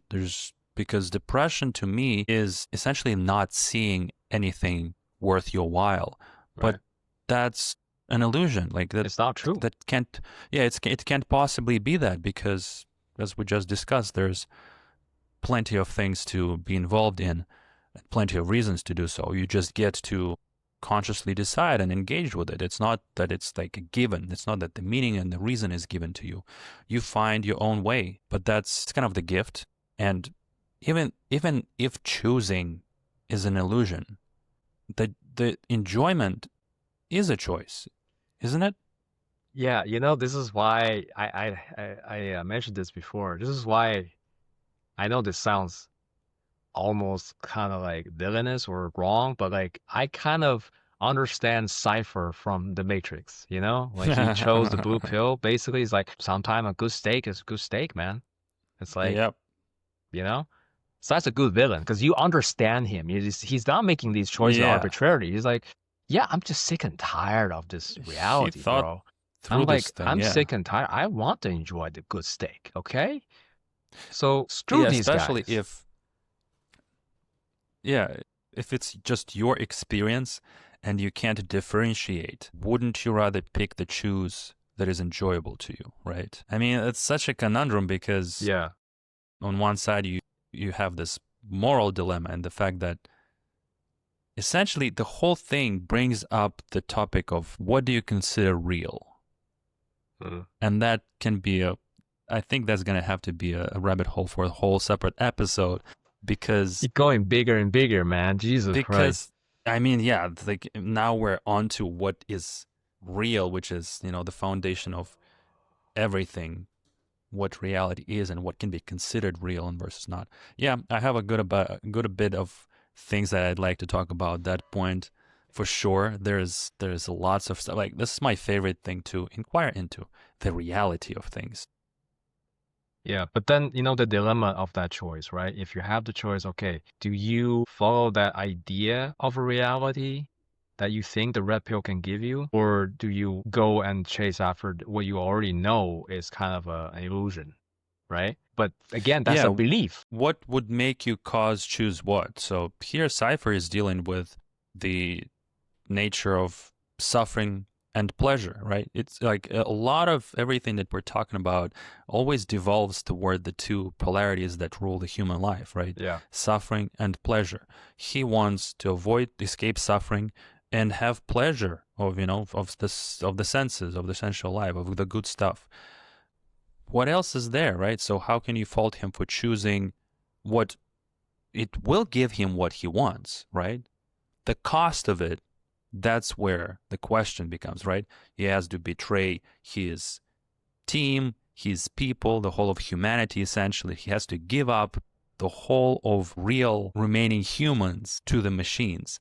But he himself, as an individual, what does he care? That's the process that he went through. He evaluated it. He's like, yeah, I'm good. Screw these guys. I want my steak. Is he wrong? And this What happens makes in him real wrong? life, right? Imagine a scenario of a war happening, and then the warring factions, one of the faction decide, you know what? I'm gonna betray my country because it's not worth it for me, right? They're like, nope, I don't, no longer want to be in this anymore. So I jump ship for my Yeah, own benefit.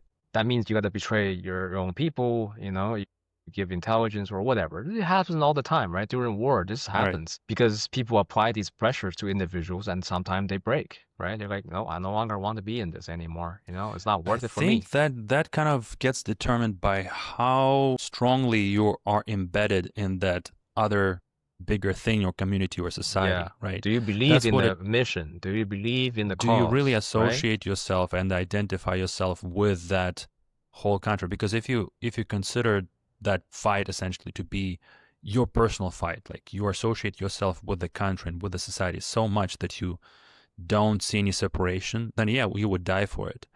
But if you don't, like if you somehow don't, I guess you're not in line. You're not aligned with the The thing. value is Like not Cypher, in time. yeah, Yeah. Cypher's values, or like he just wasn't into the fight as much as Morpheus was, right? Yeah. Morpheus was like, "What do you mean? This is the machine. We need to Because he's fight. Like been, fight the good fight." because he's led, Morpheus has been led by will, sheer power of will, that he believed in the mission, no matter what we have to do this, even if we had to sacrifice, Yeah, but you that know. in fact is But driven Cypher by is like more, strong sense of morality, right? right. But then Cypher is human, right? He's most human. Right? We all deal with this. Like when we have a dilemma, sometimes we're gonna think, yeah, am I willing to sacrifice the quality of my life or certain things for the sake of an ideology or something, right? We all have these Yeah. questions. Like, am I that committed, But this is gonna be painful. But am I willing to sacrifice this for an Yeah, ideal or something like this that? kind of brings up an interesting dynamic between the individual and the collective again, because we all deal with this even with stuff like at work. So if you work in a collective of people, you have co-workers, there's a certain culture that already exists before you join the company and start working there. And it's always such a gamble because it can be a culture essentially dysfunctional. It can be a culture that is like deadlines every day, fires every day. But is it really necessary to work that way? Hmm. No. There's definitely a way There's a to better work way. where, yeah, where people are not freaking out every day and not stressed out. But if that culture is there, and now you are faced with the decision of, okay, do I just join that culture and submit to it and literally work myself into stress, working like outside of hours every day, etc. What, like, how is it worth to you? Like, do you have to literally make a conscious decision as early as possible of whether you're doing something about it, as in like you're bringing it up for discussion, which is such a gamble too, because as a new person in the collective, you have no status. Right. So it, of course, yeah, you don't want to work. Yeah, we know. You don't want to work. You want to work less. Yeah, everybody wants that. But how do you broach it? How do you nudge? How do you change culture? Essentially, that's actually also a whole other episode, because culture and values, and how they get established in our personal lives and in society in general. It's a fascinating topic to discuss, because it is this process of conversation, essentially. So I think, I guess Cypher, maybe, I don't remember if he had these conversations with the team, with the members of his teammates, but maybe he did have, where he brought up like, hey guys, maybe it's Maybe enough he of this, did. And then maybe enough everybody of else was this like, good no, fight stuff. right? Everybody, Yeah, no, we need to believe in the mission. Why are you having these thoughts, right? There will be, exactly. And at that point, what is Cypher to do? If he's just tired. just not comfortable, he doesn't Don't want want to it. do this Like, he anymore. sees things differently, and like, for him to stay, he'd be essentially extremely unhappy, right? So he That decides and also potentially dying, right? Like you're going to be dead. We could find out by the agents, and I could die. The risk of that, and also that not case is happy, extreme. right? It's not happy. It's dangerous. It's all the above, right? And he decided, you know what? I'm tired of this. There's nothing we can do to change this situation. This is what happens to a lot of cases in real world. It's giving up. It's like, what would you do? A lot of people feel Mm. powerless to all these big movements in the world. They're like, yeah, can we do anything to change it? I mean, theoretically, if everybody is on the same point, same page, then yes. Right. But then not everybody is on the same page, right? They have risks they had to take. If you have family yourself, you're gonna be thinking differently than if you're just by yourself, right? So there's all kind of these kind of, strings attached to these quandaries that you gotta have to balance what's more important to you, and the fact is just it is a belief. Yeah, this You kind of have to have the muddies the belief whether whole. that's there's no right or wrong really if you think about it. Who's making that judgment call, right? Yeah, it goes back to So the perspective. I mean, I don't know if you kind of play it differently. If you imagine you the machine, to the machine on their side, well, this is our survival. Like I don't know, remember the backstory of the Matrix, but I think it was like what the machine was need the human as batteries to survive or somehow, or in the Yeah, it's future or essentially something. there was the Animatrix series before that explained that essentially humans kind of abused the machines, and then machines decided to rebel, and then Right. humans, as a desperate act of warfare, they blocked out the sun. Oh yeah, so that they can't Yeah, grow, they so can't survive anymore without any energy. so there's no energy for the machines, and then machines decided to just enslave the humans that Yeah. way to get the energy from them. But So then it was very poetic. But you do see, like, if you are on the machine side, the machine, from what they learn of this experience, is like, well, humans are bad. You people are like, you're murderers. You're trying to eliminate us. We are a conscious being to them, right? Like, even imagine the AI become conscious, all that, right? To the machines, like, you guys are just as bad, if anything, right? If we're just talking about how bad things can be, well, you're doing a whole bunch of bad thing to us. So, Yeah, don't you started it. it's like, don't call the kettle black, It's the pot calling the kettle black, So Yeah. and that's where we are in the real world, because everybody have their own perspective. They're saying, yeah, we are right in this because of blah blah blah blah blah, and then, well, you just did the same thing as well. So it's like, who's right, who's Exactly. wrong? Both have points, but both are wrong as well. So I just think that, see, that's when it comes to choice, sometimes it can be. It's so all interconnected and muddy, right? It's especially when you start thinking about the social dynamics, the collective dynamics, and the fact that how they influence you and how they influence your decisions.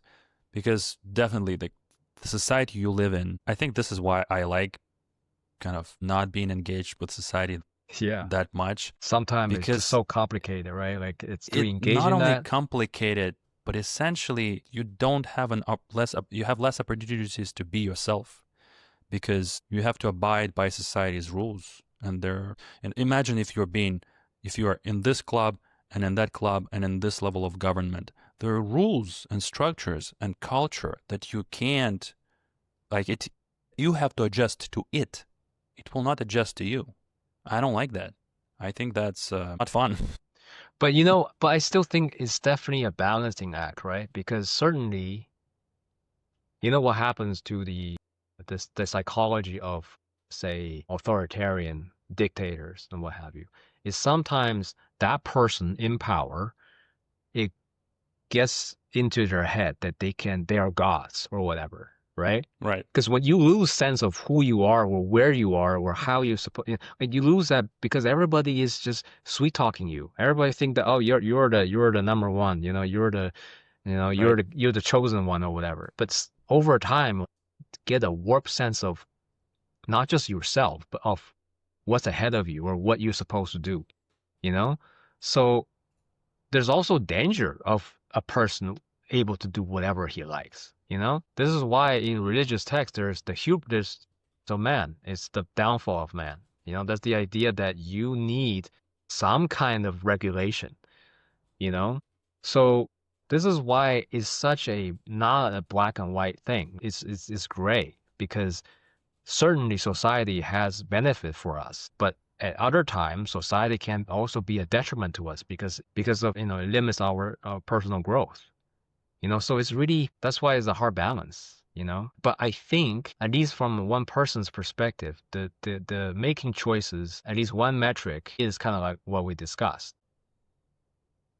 I mean, it both works just as naturally because you have your own self-interest. So naturally, you will want some good things to happen to you. So that naturally is the thing. But at least I think what we're trying to say here is that you're gonna have one level up kind of thought process than just what's good for me, like in terms of what immediately I can get that's good for me, right? We're talking about more meta, Yeah. maybe Just even to spiritual level. Okay, what's do actually deeper good for me, analysis. right? But that's only because pleasure, for example, is the most obvious measurement that we can ascertain.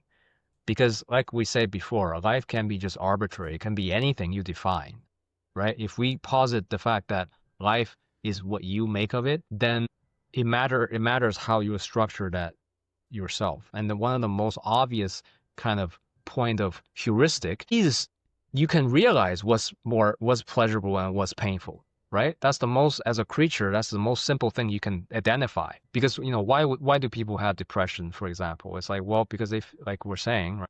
They feel life is meaningless. There's no reason for any of this. That's only because the mind cannot stop rationalizing. That's the problem of the conscious mind, is that it constantly rationalizes why.